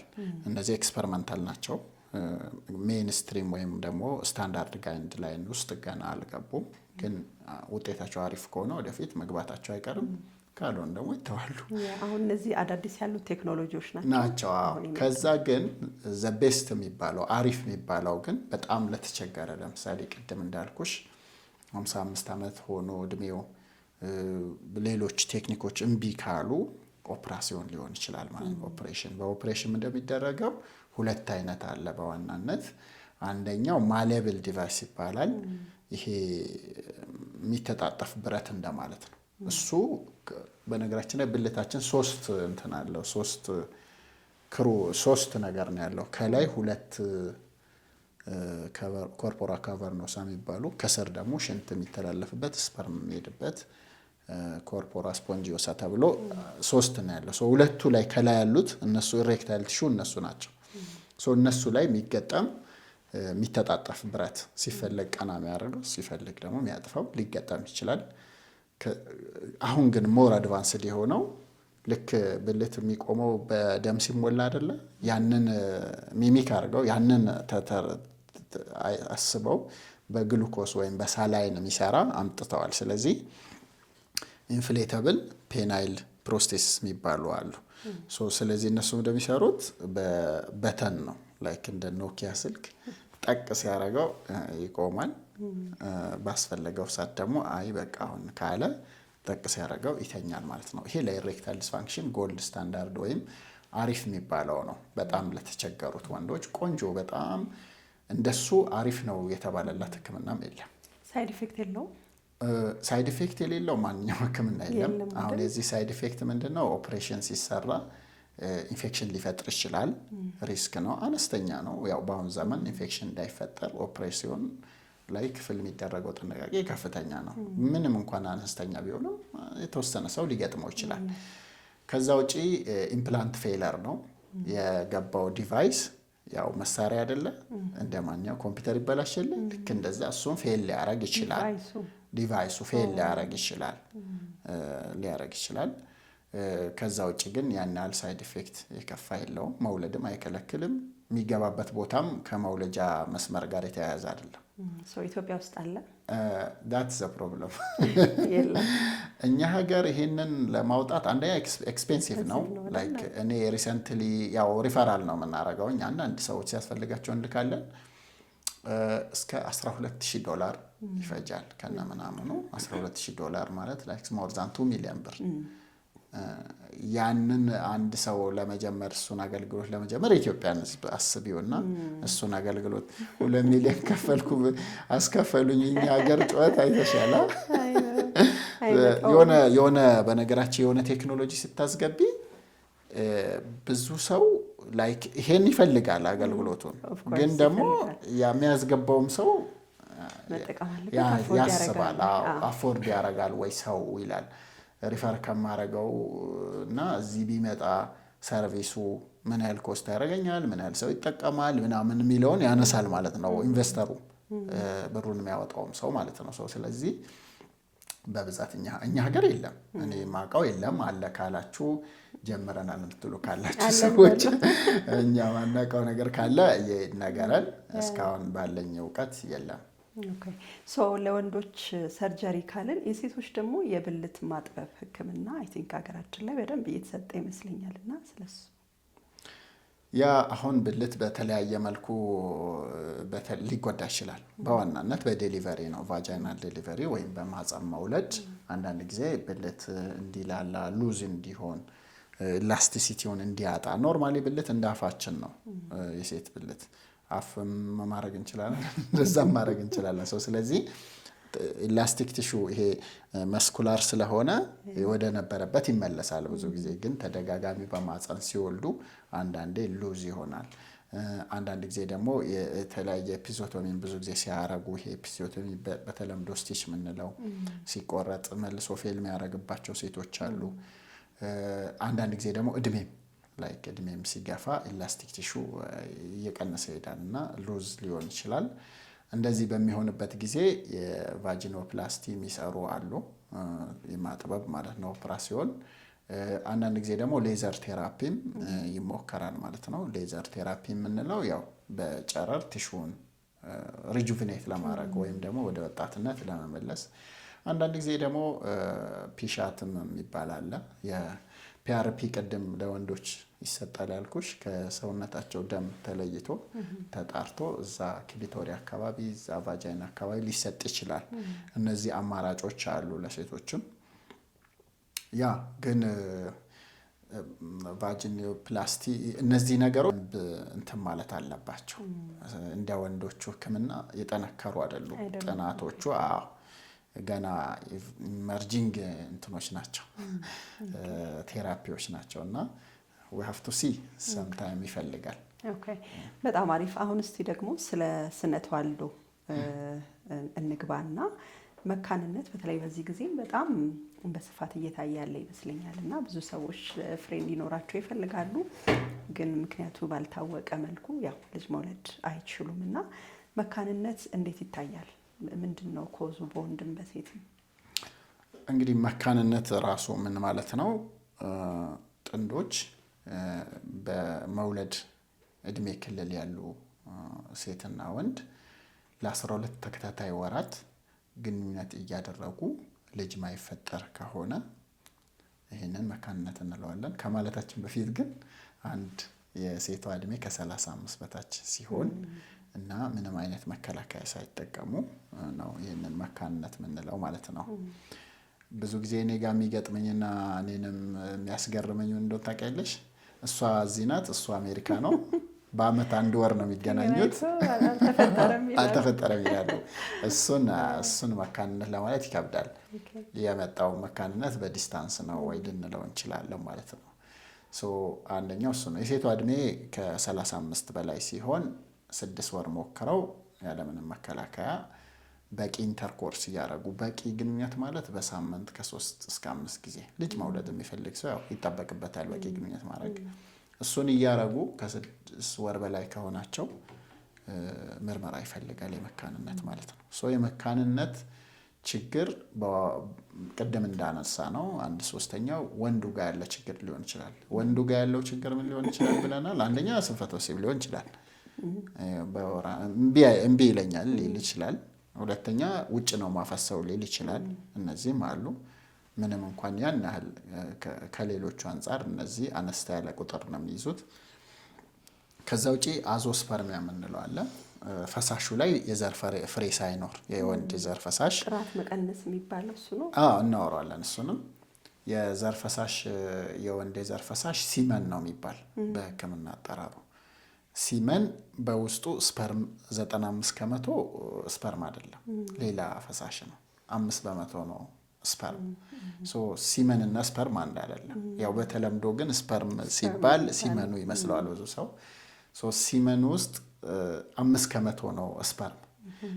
እነዚህ 5 በመቶ ስፐርሞች ከሌሉ ፈሳሹ በቂ ቢሆንም ኢንፋክት አንዳንዴ ሊጨምርም ይችላል። ብዙ ፈሳሽ ቢኖረውም ወንድየው ላያስረግዝ ይችላል ማለት ነው። ይሄንን አዞስፐርሚያ እንለዋለን። አዞስፐርሚያ 2 አይነት አለ። አንደኛው ኦብስትራክቲቭ አዞስፐርሚያ የምንለው ፍሬዎቹ ስፐርም ያመርታሉ፣ ግን ወደ ውጭ መውጣት አልቻለም። ምክንያቱም የዘር ማመላለሻ ቱቦ ዝግ ስለሆነ ማለት ነው። ዝግ በአደጋ በኢንፌክሽን በተለያየ ነገር በተፈጥሮ ዝግ ሊሆን ይችላል አንዳንድ ወንዶች ላይ። ያንን ኦብስትራክቲቭ አዞስፐርሚያ እንለዋለን። አንደኛው ስፐርም እንዳይኖርና የወንድ መካንነት የሚያመጣው ይሄ ነው።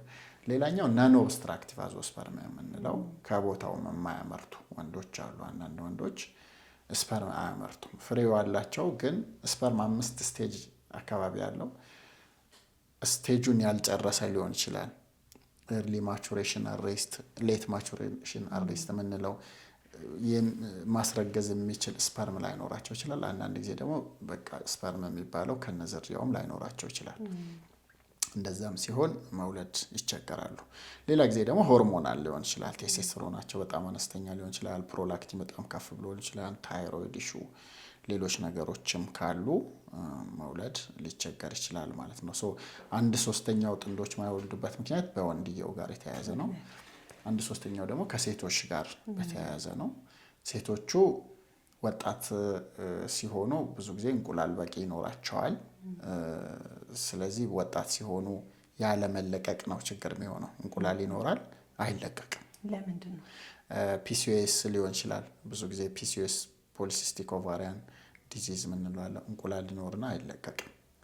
ይሄ ከሆርሞናል ችግር ሊሆን ይችላል። እንደዛ ይሆናል። ከዛ ውጭ ደግሞ አንዳንድ ጊዜ ቱቦ ዝግ ሊሆን ይችላል። የማህፀን እንቁላል ማምረቻ አለ፣ ፋሎፒያን ቲዩብ እንቁላል ማምረቻ አለ። እንቁላሉ ከተመረተ በኋላ በቱቦ ወደ ማህፀን ይሄዳል። ስለዚህ ያ ቱቦ ዝግ ከሆነ እንቁላሉ ወደ ማህፀን አይሄድም፣ ከስፐርም ጋር አይገናኝም። ያም እርግዝና ሊከለክል ይችላል ማለት ነው። ከዛ ውጭ ግን እድሜያቸው ገፋ ያሉት በተለይ ከ35 በኋላ የእንቁላል ቁጥሩም ጥራቱም እየቀነሰ ይሄዳል። ስለዚህ ለእርግዝና ምቹ በቂ አይሆንም ማለት ነው። ስፐርም ቢኖርም ጽንስ መፍጠር ይቸገራል። ጽንስን ቢፈጥር ገና ከመታወቁ በፊት ሊፈርስ ይችላል። በዋና ዋናነት እነዚህ ናቸው። አንዳንድ ጊዜ ደግሞ ሁለቱም ጋር ችግር ሊኖር ይችላል። ወንዱም ጋር የዲኤንኤ ስፐርሙ ችግር ሊኖር ይችላል። ሴቷም ጋር እንቁላል ጥራት ሊጎለው ይችላል። እንደዚህም ሲሆን ለመውለድ ይቸገራሉ። በዋናነት መንስኤያቸው እነዚህ ናቸው። ጽንስ ተፈጥሮ ሳይታወቅ ሊፈርስ ይችላል አልከኝ? አዎ፣ ክሊኒካሊ በደንብ ሳያውቁት እንቁላሉ እንትን ካልሆነ ሊፈርስ ይችላል። ኦኬ፣ በጣም አሪፍ። እንግዲህ እነዚህ አሁን የጠቀስናቸው ነገሮች ሰዎቹ የመውለድ ፖቴንሻል አላቸው አይደል? አንዳንድ ነገሮች ናቸው የዘጓቸው። እንዴት ይታከማሉ እነዚህ? ያ ህክምናው ያው አንደኛ መውለድ ሲቸገሩ ሰዎች ምርመራ ያደርጋሉ። በምርመራው ችግራቸው ይታወቃል። የሁሉም ሰው ችግር አንድ ስላልሆነ ማለት ነው። የሁሉንም ሰው ችግር አንድ አድርጎ የሚያክመው የባህል ህክምና ቅርንፉድ ሰጂ ምናምን ኤግዛክትሊ። ያው ስለሱ ላነሳልን ነበር። በጣም በርካታ ሴቶች እየተጠቀሙበት ባህሎች መቼም እየገቡ ይሰልቡኛል። ያ ቀልዴን ነው። ባህል ሊጠቅም ይችላል። እኔ ዘመናዊ ላይ ነው የምሰራው። ኤግዛክትሊ። ግን ቅርንፉዱን ማንሳት ፈልጋለሁ ቢኮዝ በርካታ ሴቶች ሰራልን እያሉ ስለሆነ ሜቢ የፋሎፒያን ቲዩብ መዘጋት ከሆነ ችግሩ እንደው ሊያግዝ ይችላል። እሱን እኮ ነው የምልሽ። ቅርንፉድ ያው ኤቪደንስ እንፈልጋለን። ኤቪደንስ ሲባል የሆነ ሴትዮ ወይም የሆነ ሰው ሶሻል ሚዲያ ወጥቶ እኒህን ተጠቅሜ ይህን ሰራልኝ ኤቪደንስ አይሆንም። በህክምና ኤቪደንስ የሚባለው ሳምፕል ሳይዝ ራሱ አለ። ስንት ሰው ተሳተፈ፣ ለምን ያህል ጊዜ ነው፣ ስንት ጊዜ ተደጋገመ ይሄ ነገር፣ በስንት ሰው ተሞከረ የሚባል ነገር አለ። እንደዛ ነው እንጂ ፕላሴቦም ሊሆን ኮኢንሲደንስ ከቻንስ ከመሆን በምን ቻንስስ ቢሆን አንዳንድ ሰዎች ዝም ብሎ ጊዜ በራሱ እንዲያረግዙ ያረጋቸዋል። ያ ለቀረ መንስትሬሽን ኢቭን በጣም ብዙ ሰዎች እየተጠቀሙ ላይክ ድጋሚ እንደመጣላቸው ምስክርነት ሲሰጡ በሶሻል ሚዲያ በጣም እያየን ያለ ነውና ለጉዞ ዝግጁ ኖት? ከረጅም ጉዞ በኋላ የሚያርፉበት ምቹና ቅንጡ ቦታ ይፈልጋሉ? እንግዲያውስ ፍለጋው እዚህ ላይ ያበቃል። የአዳም ገስት ሃውስ በቦሌ ዓለም አቀፍ ማረፊያ አቅራቢያ የሚገኝ ለቤተሰብ፣ ለቡድን አሊያም ለጓደኞች ፍጹም ተስማሚ የሆነ ማረፊያ። እኛ ጋር ሲመጡ ምንም አይነት የጎረቤት ጫጫታ አያስጨንቆትም። ሙሉ ፍሎር ለብቻው በማዘጋጀት እንደ ንጉስ እናስተናግዶታለን። በተጨማሪም ዘመናዊና ባህላዊ ክችን በማዘጋጀት እርሶን እየጠበቅን እንገኛለን። አድራሻችን በቀለበት መንገድ ከቦሌ አየር ማረፊያ 5 ደቂቃ ርቀት ላይ ከዮሴፍ ቤተክርስቲያን ትይዩ ባለው መንገድ ትንሽ ወረድ ብሎ ያገኙናል። ለበለጠ መረጃ በታች ባለው ስልክ ቁጥር ሃሎ ይበሉን። የአዳም ገስት ሃውስ ከቤት ውጪ ሌላው ምቹ ስፍራው። አሁን እኛ እነዚህ እንደ ምግብ ነው የምንወስዳቸው። አሁን ኤቪደንስ ካለኮ እኛ ሐሳባችን እንቀይራለን። ኤቪደንስ ሳይኖር ግን ይሄንን እንደ ኤቪደንስ መውሰድ አንችልም ነው። ላይክ ምክንያቱ ሳይታወቅ የማን ምን ችግር ነበረ፣ ለመካንነት የከለከላት መጀመሪያውኑስ ምንድን ነበረ፣ ምን ያህል ቅርንፉድ ወሰደች፣ ለምን ያህል ጊዜ ወሰደች፣ ሌላ ሰው ላይስ ተመሳሳይነት ያለው ይሰራል ወይ? እነዚህ ያው ወደ ሌላ ቴሪቶሪ እንዳንገባ ያ የባህል አንደኛ ለሁሉም ሰው ላይ ይሰራል ወይ? ላይክ በሕክምና ኮዝ ኤንድ ኢፌክት ነው የምንከተለው፣ መንስኤና መፍትሄ ነው የምንሄደው። ላይክ አንድ ሰው የማፀን ቱቦ የተዘጋባትና እንቁላል ያለ መለቀቅ ችግር ያለባት ሕክምናው አንድ አይደለም። እንቁላል ጭራሽ የሌላቸው አሉ። እንቁላል ማለት የሌላቸው ኢነሴንስ በጣም ያለቀ ማለት ነው። የአንዳንድ ሴቶች ፕሪማቹር ኦቫሪያን ፌለር የምንለው አለ። በጣም ዝቅተኛ ቁጥር ይኖራቸዋል፣ ያላቸውም ጥራት አይኖረውም። እሷ ያላትና እንቁላል አልለቀቅም በቂ ሁኔታ ኖሮ አልለቀቅ ያላት አንድ አይደለም። ኢንፋክት እድሜ ራሱ ማተር ያደርጋል። ስለዚህ የሆነ አንድ መድኃኒት ለሁሉም ሰው እየሰጡ መፍትሄ ይሆናል የሚለው ያው እኛ ከርዕሳችን ያወጣናል። የባህል ሕክምና ስለሚሆን ለባህል ሐኪሞቹ እንተዋለን እና እኛ ሜንስትሪም ሕክምና ላይ ያለን ሰዎች በዛ መልኩ አናስብም። አስተሳሰባችን ራሱ ይለያያል። ለስንፈተ ወሲብም ስላለ እኮ ነው። ለስንፈተ ወሲብ የባህል ሞክሬ የባህል ስትሄጂ ዩዥዋሊ የሚያረጉት የሆነ ነገር ይሰጧቸዋል። ግን ዩዥዋሊ ተመሳሳይ ለሁሉም ሰው አንድ አይነት እና ደግሞ ችግሩም አይለይም። አሁን የባህል ጋር ስትሄጂ መጀመሪያ ምንድን ነው የሚደረገው? ሂስትሪ ነው የሚወሰዳል። ለነገሩ አንዳንዶች ጋር እንዲያየኝና ያንተ እንዲህ ነው አለኝ ይሉኛል አንዳንዶቹ። ግን ሂስትሪ ብቻ ነው። ላይክ ኢቨን ፊዚካል ራሱ በደንብ የሚሰሩ አይመስለኝም። ከዛ ቼክ መደረግ አለበት። አሁን ሳይንስ ብዙ ጊዜ የሚያየው ይሄ ማሽኖች፣ የላቦራቶሪ እቃዎች ምናምን የሚመረቱት በሞደርን ሜዲሲን ነው እንጂ በባህላዊ አይደለም። የሚያውቁበት መንገድ የሚረዱት ነገር ሊኖር ይችላል የባህሎች። እኔ ያለኝ ኤክስፒሪየንስ ግን አትሊስት ዲያግኖስ አይደረጉም ነው። ዲያግኖስ መደረግ አለበት። አንድ ሰው ዲያግኖስ ቢያቀት ራሱ ሕክምና እንደሚባል ኢዲዮፓቲክ ይባላል። ያላወቅ ነው ያምናል ሕክምና። ዘመናዊ ሳይንስ ምን መሰለሽ ደስ የሚለው አንደኛ ለፊድባክ ክፍት ነው። እኔ የሰራው ያዘዝኩት መድኃኒት ካልሰራ ኦፕሽን አስባለሁ እንጂ ወይም ለምን እንዳልሰራ ፈልጋለሁ እንጂ ፊድባክ ይቀበላል። ፌል የሚያረግ ከሆነ ያ መድኃኒት ከገበያ ይወጣል ካልሰራ፣ ምንም ለማንም የማይሰራ ከሆነ ማለት ነው። አንደኛ እሱ ነው። ሁለተኛ ደግሞ ሜካኒዝም ይባላል። እንዴት ነው የሰራው? ለምሳሌ ቅርንፉድ የወር አበባውን አመጣላትን በይኝ፣ ማርገዝም ቻለች በይኝ። እንዴት ዋት ዘ ሜካኒዝም ኦፍ አክሽን? እንዴት ነው የሰራው መድኃኒቱ? አንደኛ ምንድን ነው መድኃኒቱ ውስጥ? ቅርንፉድ እኮ ፕላንት ነው የሚባል መድኃኒት የለም። እዛ ውስጥ ማአት ኬሚካል ነው ያለው። የትኛው ኬሚካል ነው የሰራው? ወይስ የትኛው ኮምቢኔሽን ነው የሰራው? በምን ያህል ልክ? እንዴት ነው የሰራው? ችግሩ እንዲህ ነበረ፣ ይሄ እንዲያራ። ለምሳሌ አሁን ህመም አንጎል ላይ የሚሰሩ አሉ፣ የህመም ማስታገሻዎች። ወይም ደግሞ ማደንዘዣ ስትሰጪ ነርቭን ሶዲየም ቻነሉን ብሎክ አድርጎ ይሄንን እንደዚህ አድርጎ ይሄ ሜካኒዝም አለው፣ አሰራር አለው። ስለዚህ ሜካኒዝሙ ሳይታወቅ እኛ ይሄን ነገር ሪከመንድ ማድረግ አንችልም። እሺ እንግዲህ ሕክምና አለው ብለኛል። ስለ አይቪኤፍ ምናምን እንመጣበታለን። ግን ይሄ ፕሪሞኖፖዝ የሚባለው ነገር ለምሳሌ አንዲት ሴት በጣም ኤርሊ ኤጅ ላይ መንስትሬሽን መጥፋት እንዴት ይታያል? ያው ቅድም እንዳነሳሁልሽ አንዳንድ ሴቶች ፕሪማቹር ኦቫሪያን ፌለር ይኖራቸዋል። ፕሪማቹር ማለት ያለ ጊዜው ቀድመው የሚያርጡ አሉ። ኖርማሊ ሴት ልጅ በአቬሬጅ የሚታረጠው 51 ዓመት አካባቢ ነው። ግን 28ም 30ም 40ም ላይ የሚያርጡ አሉ። ወይም ፔሪዳቸው እየቀነሰ እየተዛባ ከ3 ወር አንዴ ከ4 ወር አንዴ እየመጣ በዛውም ይቀራል። መጠኑም እየቀነሰ እንደዛ ሊሆን ይችላል። ፕላስ ደግሞ እንቁላሉም እያነሰ ትንሽ ሊሆን ይችላል። በጣም ያለው ማለት ፋንክሽናል እንቁላል ሊያንስ ይችላል። ከዛ በተያያዘ ደግሞ ሆርሞናቸውም ኤስትሮጅን በጣም ዝቅ ሊል ይችላል። በዛም የተነሳ እንቅልፍ ሊቸገሩ ይችላሉ። ጸባያቸው ከፍ ዝቅ ሊል ይችላል።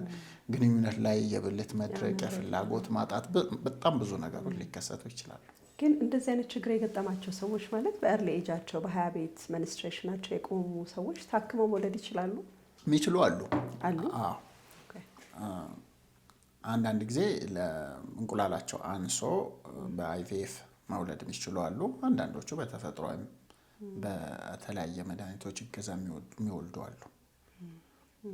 እስቲ የአይቪኤፍ ሕክምና ደግሞ እንታና ግን አንዳንድ ጊዜ አንዳንድ ሴቶች ያው የወር አበባ አይቻል አቅም አንዲት አስታውሳለሁ የወር አበባ ጭራሽ አላየሁም ማለችና 23 አካባቢ ናት እና በኋላ ቼክ ስናረግ እንትን ነው ይሄ ሻሎ ቫጃይና ነው ያላት፣ ወደ ውስጥም ዲፕ አይደለም። ፕላስ ደግሞ ኤምአርአይ ላኳት። ኤምአርአይ ሲታይ የለም ኢንተርናል ኦርጋኖቹ ማፀን ቱቦ ምናምን ላይኖር ይችላል። እንደዚህ የሚገጥምበት ጊዜም አለ። እንደዚህ ከሆነ ለመውለድ ያው ይቸገራሉ ማለት። አይቪኤፍ ማለት በኢንቪትሮ ፈርቲላይዜሽን ማለት ነው። ከሰውነት ውጭ በላብራቶሪ እንቁላልና ስፐርምን በማዳቀል ጽንስ መፍጠር አይቪኤፍ ይባላል። ከሴቷ እንቁላል ይለቀማል ከኦቫሪዋ፣ ከወንዱ ስፐርም ይወሰዳል። ፕሮሰሶች አሉት። ከዛ በላብራቶሪ ጽንስ እንዲፈጠር ይደረጋል። ያ ጽንስ ተመልሶ የሴቷ ማህፀን ላይ ይቀመጣል፣ ይወለዳል ማለት ነው። ያንን አይቪኤፍ እንለዋለን። እኛ ሀገርም በስፋት አሁን አለ። ዋጋው ነው ሞቅ ያለ። ዋጋው ትንሽ ይወደዳል።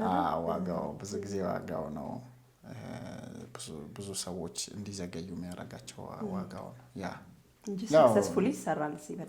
በደንብ እንደ ብዙ ተቋማት አሉ ይሄን የሚሰሩ አሉ። እሺ እንግዲህ ከመካንነት ጋር ተያይዞ ብዙ ጊዜ በተለይ ወንድ ልጅ ብዙ ይሄ የዘር ፍሬው ኳሊቲውን እንዳይቀንስ ይሄ ሳውና ውስጥ መቆየት፣ እስቲም ውስጥ መቆየት ጥሩ አይደለም ይባላል። ኢቭን አንተ ሜንሽን ስታደርጋቸው የሰማኋቸው ብዙ ብስክሌት መንዳትም ጥሩ አይደለም መሰለኝና እስቲ እሱን። ስፐርም በተፈጥሮ ምን ይፈልጋል? ፍሬዎቹ ብንል ይቀለናል። ፍሬዎቹ ቅዝቃዜ ነው የሚወዱት። አሁን አይተሽ ከሆነ ውጭ ሀገር ይሄ ፍሪዝ ይገቡ የለ በጣም በረዶ ላይ እኮ በረዶ ላይ ይገባሉ። ለፍሬዎቹ አሪፍ ነው እነሱ። ስፐርሙም ለቴስቴስትሮንም ጥሩ ነው። ፍሬዎቹ ሙቀት አይወዱም። ለዛ ነው ውጭ የተቀመጡት። ቅዝቃዜ ሲሆን ወደ ውስጥ ይገባሉ። ልጆችን አላየሽም? ቢያንስ ቀዝቃዛ ስታጥቢያቸው እኮ ወደ ውስጥ ይገባሉ። ሙቀት ሲሆን ይወርዳሉ። ለማናፈስ ነው። ሙቀትን የሚጨምር ነገር አይመቻቸውም። ስለዚህ መጀመሪያውንም መውለድ የሚቸገሩ ወንዶች፣ የስፐርም ቁጥር የስፐርም እንቅስቃሴው ዝቅ ያለባቸው ወንዶች ስቲም ሳውና ሲገቡ ከፍተኛ ሙቀት አለ። ያ ሙቀት የበለጠ ችግሩን ያባብሰዋል ማለት ነው። ሳይክልም እንደዛው። ሳይክልም ያው ከፍተኛ ማይክሮ ትራውማ አለ። ትንሽ ተደጋጋሚ ትራውማ ይኖረዋል። ሳይክል ሲባል ግን ይሄ ለቀን ተቀን ስራችን ዝም ብለን የምናደርገው አይደለም። ይሄ ሳይክል ውድድር የሚያደርጉ ተወዳዳሪዎች አሉ ለረጅም ዓመት የሚነዱ እንደዛ አይነት ለማለት ነው እንጂ ከዚህ እስከ ቤት ሳይክል ስትነጂ እንደዛ አይነት ችግር ይፈጠራል ማለት አይደለም። እንደዚህ ነገሮች እውነትም አሁን መውለድ የተቸገሩ በተለይ ቫሪኮሴል ምናምን ያላቸው ይሄ ሙቀት ነገር ስቲል ፋብሪካ ይሄ ብረት ማቅለጫ ላይ ምናምን የሚሰሩ አሉ ከፍተኛ ሙቀት ያለበት ይሄ አይመች ያባብሰዋል ችግሩን። ያ ማለት ግን ታዲያ ሙቀት ሀገር ያሉ ወንዶች እንዴት ወለዱ? በጣም አሪፍ ጥያቄ። እንደሱ እኮ አውቶ ሬጉሌት እኮ ያደርገዋል ራሱ ሰውነት እንትን ይላል ሜካኒዝሞች የሚያቀዘቅዝበት መንገድ አለ። ግን መጀመሪያም ችግር ካለው ስጨምሪበት ከዛ ከአቅሙ በላይ ይሆንበታል እንደማለት ነው። በአቅሙ ልክ ስለሆነ ነው ሌላውን ማኔጅ ያደርገዋል ሰውነት ማለት ነው። ስለዚህ ለዛ ሳውና፣ ስቲም፣ ከፍተኛ ሙቀት ያለው ስራ እንደዚሁ ደግሞ ረጅም ሰዓት ሳይክል መንዳት ለእነዚህ ሰዎች አንመክርም ማለት ነው። ሌላ አሁን አንዳንድ ምክሮች ያለው የውስጥ ሱሪ ወይም ፓንታ ለማድረግ በጣም ስጀስት እየተደረገ ነውና ለሴቶች ከኢንፌክሽን አንፃር ወንዶችም ደግሞ እንደው ከኳሊቲ አንፃር እነዚህ ለግዠሪ ኩዌስችንስ ናቸው። ለምንድን ነው እንደዚህ ያልኩት? ያ ጥሩ ነው። ይጠየቃል። ሰው የማይጠይቀው ነገር የለም። እንትና እኔ ምልሽ ምን ይጠየቃል መሰለሽ? እኔ ቨርጅን ነኝ ግን የሆነ ሆቴል ላይ ገንዳ ላይ ዋኝቻለሁ፣ እዛ ላይ ደግሞ ወንዶች ነበሩ፣ ስለዚህ የእነሱ ስፐርም ቢኖር አስረግዘኝ ይሆን ወይ አይነት ጥሩ ነው። አሁን ፓንት ስታወልቂ ምንድን ነው ነፋሻ ይሆናል ነው፣ አየር በሰርኩሌት ያደርጋል ነው። ስለዚህ አላስፈላጊ ላብ እርጥበት ምናምን አይኖርም ነው። እሱ የተወሰነ ጥቅም አለው። ግን ያው ስስ በኮተን የተሰራ አንደር የውስጥ ልብስ መልበስ፣ ንጽህና መጠበቅ፣ እንደዛም ተመሳሳይ ነገሮች እነዚህ ጥቅም አላቸው። ግን ያው እነዚህ ከሪኮመንዴሽን እንትን አይደሉም። ይሄ አሁን እኛ በሕክምና ስንቆይ ሌቭል ኦፍ ኤቪደንስ ሌቭል ኦፍ ሪኮመንዴሽን የሚባል ነገር አለ። እዛ ውስጥ የሚካተቱ አይደሉም፣ ግን ጥሩ ነገር ነው። ስፔሻሊ ሲተኛ ምናምን ያ ማታ ላይ እንትን ቢል ጥሩ ነው። ኤር ሰርኩሌት ያደርጋል። ስለዚህ አየር ጥሩ ይሆናል ነው። እርጥበት ሙቀት ምናምን አይኖርም። እነዚህ ሲኖሩ እርጥበትና ሙቀት ሲኖር በተለይ ለሴቶች ኢንፌክሽን ፈንጋል ኢንፌክሽን ምናምን ኮመን ነው። ለዛ የተወሰነ ይረዳል ማለት ነው። ኦኬ በጣም አሪፍ። እንግዲህ በዛ ውስጥ ወደ አባላዘር በሽታዎች እንሂድና የአባላዘር በሽታዎች ለመካንነት ያጋልጣሉ? ከዛ በፊት ግን ይሄ ጥሩ ጥያቄ ነው። ከቀደሙ ይልቅ ይሄ ጥሩ የቀደሙም ጥሩ ነው፣ ግን ይሄኛው ሞር ሬሌቫንት ነው ለከኛ ስራ ጋር። የአባላዘር ኢንፌክሽን ብዙ አይነት አለ። የቫይረስ አለ፣ የባክቴሪያ አለ፣ የፓራሳይት አለ። የቫይረስ የአባላዘር ኢንፌክሽን ከሚባሉት ሲባል አንድ ቁጥር የሚመጣላቸው ኤችአይቪ አለ። ኤችአይቪ አለ፣ ግን እሱ ብቻ አይደለም።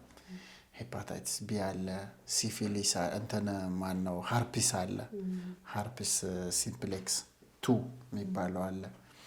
የአባላዘር የቫይረሶች አሉ ማለት ነው።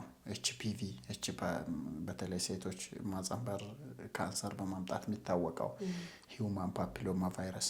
እነዚህ የቫይረስ የአባላዘር ኢንፌክሽኖች አሉ። የባክቴሪያ ደግሞ አሉ። በብዛት የሚታወቁት ክላሚዲያ እና ጎኖሪያ ይባላሉ። እነዚህ የባክቴሪያዎቹ ሲኖሩ የወንድ ልጅ ከሆነ ስፐርም የሚመላለስበት ቱቦ አለ፣ ቫስ ዲፈረንስ ይባላል። እሱን ጠባሳ ፈጥረው መካንነት ሊያመጡ ይችላሉ፣ የወንድ መካንነት ማለት ነው።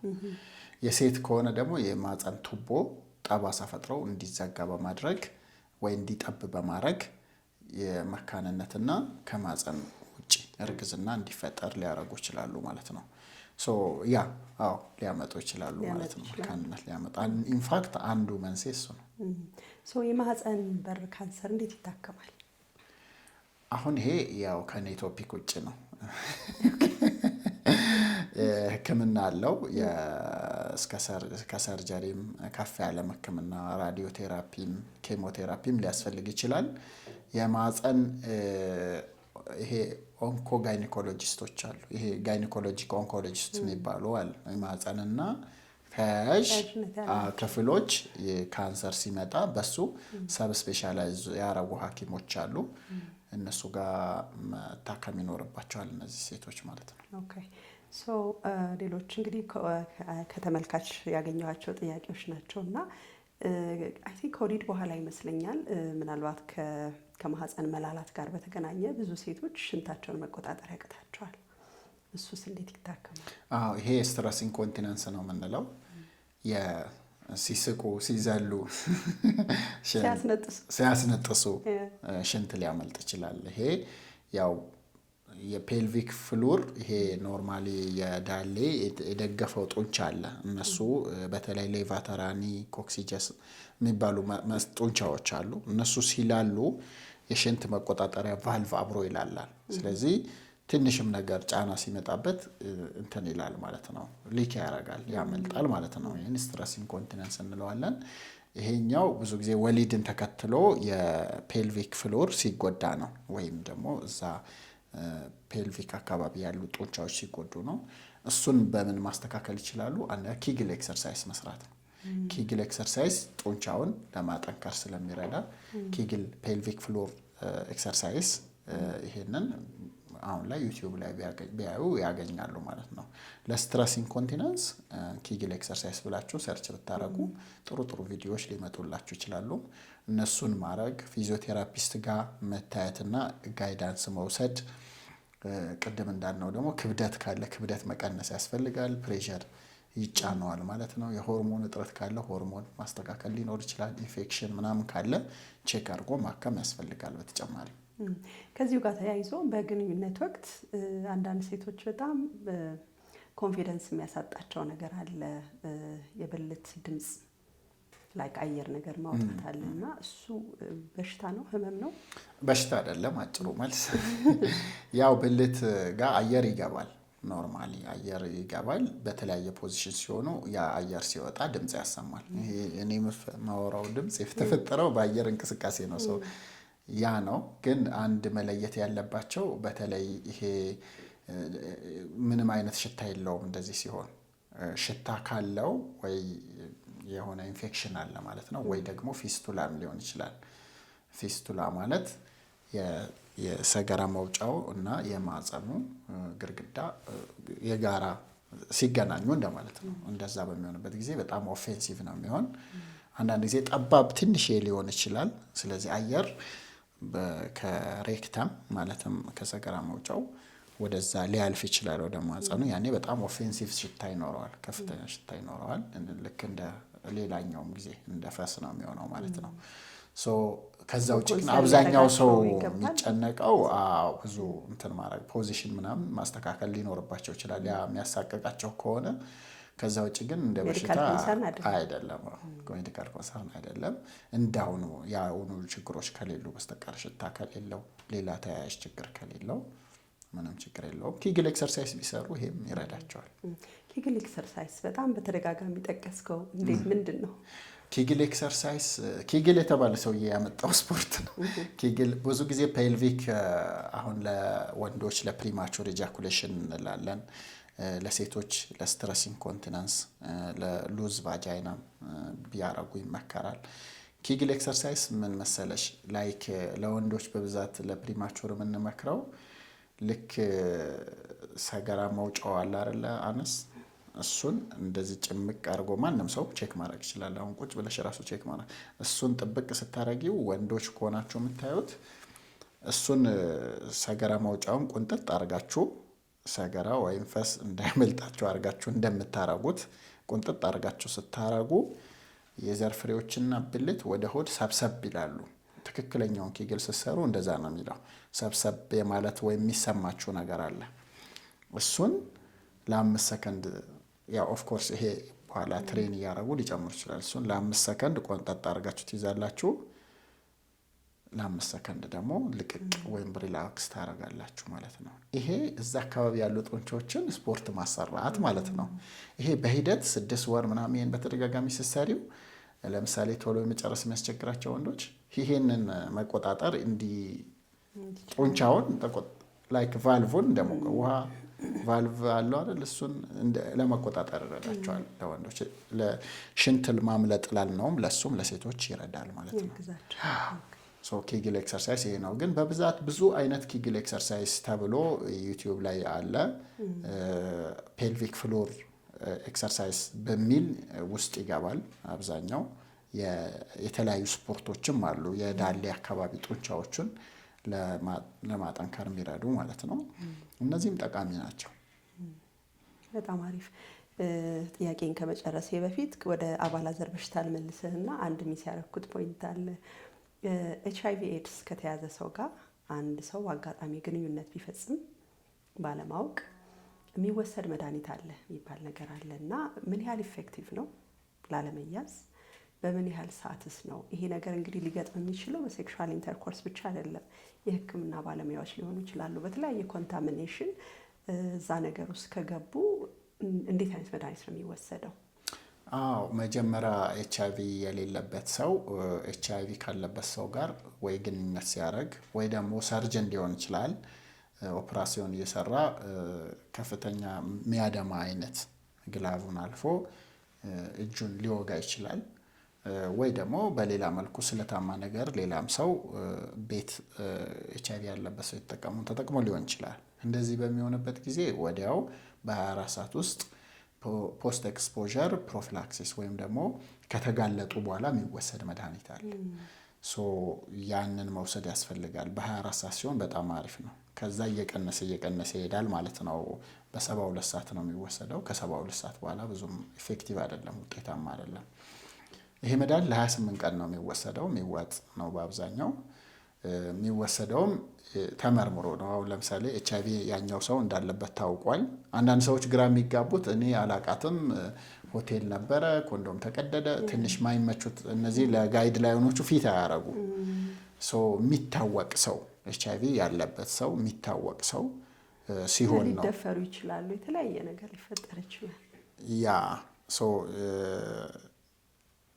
አሁን ይሄ ጋይድ ላይኑ አሁን መታወቅ አለበት። ቢታወቅ የተሻለ ነው። አንዳንድ ጊዜ ያው ሪስኩ አሰስ ተደርጎ ሊሰጥ ይችላል። ሶ ግን ምንድነው ኤክስፖዝድ ከሆነ በኋላ ነው። ሶ ኤክስፖዠሩ አለ። ከዛ እሱ ደግሞ ቼክ ሲደረግ HIV የለበትም ከሆነ በኋላም HIV ካለበት የድሮ HIV ነው እሱ አይደለም። ሶ አንድ ሰው ተጋልጫለሁ ሲል መጀመሪያ ራሱን ነው የሚመረመረው። የድሮ እንደሌለበት ቼክ ይደረጋል። ከዛ ምክንያቱም ኦቨርናይት ይሄ አንቲቦዲ ቴስት ስለሆነ ወዲያው አይዘው እንትን አይደለም። ሶ ስለዚህ ይመረመራል። ከሌለበት ለ28 ቀን ፖስት ኤክስፖዠር ፕሮፊላክሲስ መድኃኒት ይወስዳል። በ24 ሰዓት ሲወሰድ ጥሩ ነው። እኛን ማግኘት የሚፈልጉ ሰዎች ጦር ኃይሎች የዋና መስሪያ ቤት ፊት ለፊት አዲሱ መስጊድ አጠገብ አፔክስ ክሊኒክ ግሎሪየስ ህንፃ አንደኛ ፎቅ ላይ ነው ያለነው። አዲሱ ብራንቻችን ደግሞ ቦሌ ሚካኤል በቃ ወደ ሩዋንዳ ታክሲ መያዣው ጋር እንደዚህ ሚስኪ ህንፃ ግራውንድ ፍሎር ነው ይታያል። እሱ በደንብ ነው የሚታየው። ፋርማሲያችንም ጦር ኃይሎች አለ። አንዳንድ መድኃኒቶች በሐኪም ሲታዘዝ ማግኘት ይችላሉ። ሶ ለበለጠ ደግሞ መረጃ ከፈለጉ ያው የተቋሞቻችን ስልኮች ከሰራሉ። በተጨማሪም ደግሞ ጉግል ማፕ ላይ አለ። ሁሉ ጉግል ማፕ ላይ አፔክስ ክሊኒክ ብላችሁ ሰርች ብታረጉ ያመጣላችኋል። ጉግል ማፕም ላይ አሉ። ያ ይሄን ይመስላል። በጣም እናመሰግናለን ዶክተር ሸምሴ። እንግዲህ ምን ያህል ቢዚ እንደሆን ካይቻለሁ ህክምና ማዕከል መጥቼ ከዚህ ሰዓት ቀንሰ ህብረተሰብን ለማስተማር እንግዲህ ፈቃደኛ ሆነ ስለመጣ እጅግ አድርጌ አመሰግናለሁ። መልካም ቀን። እኔም አመሰግናለሁ። እናንተም ያው ስቱዲዮአችሁም ስራችሁም ጥሩ ስለሆነ ነው። ቴንክ ዩ። እርምጃው መዳረሻው ብቻ አይደለም ማንነቱም ጭምር ነው። ለዚህ ነው ገሊላ ጫማን የመረጥነው። ጥበብ ከጥራት ጋር ሲጋጠም፣ ጥንካሬ ከውበት ጋር ሲዋሃድ ውጤቱ ገሊላ ጫማ ነው። ከከተማ አስፋልት እስከ ገጠር ወጣ ገባ፣ በየትኛውም ቦታ የማይበገር ጥንካሬ፣ ልስላሴው የማይጎረብጥ የማይጠገም ምቾት፣ የሀገር እጅ ለዓለም ገበያም፣ ለቢሮ ውበት፣ ለጉዞ ምቾት፣ ለጥንካሬ ዋስትና ተወዳዳሪ ጥራት፣ ተመጣጣኝ ዋጋ ከኢትዮጵያዊነት ኩራት ጋር የገሊላ ጫማን ተጫምተው በልበ ሙሉነት ይራመዱ። ዛሬውኑ ይጫሙት። ልዩነቱን በእግሩ ያረጋግጡ። ገሊላ ጫማ ጥራት በእርምጃው የእግሩ ምቾት የእርሶ ግርማ ሞገስ ነው። ገሊላ ጫማ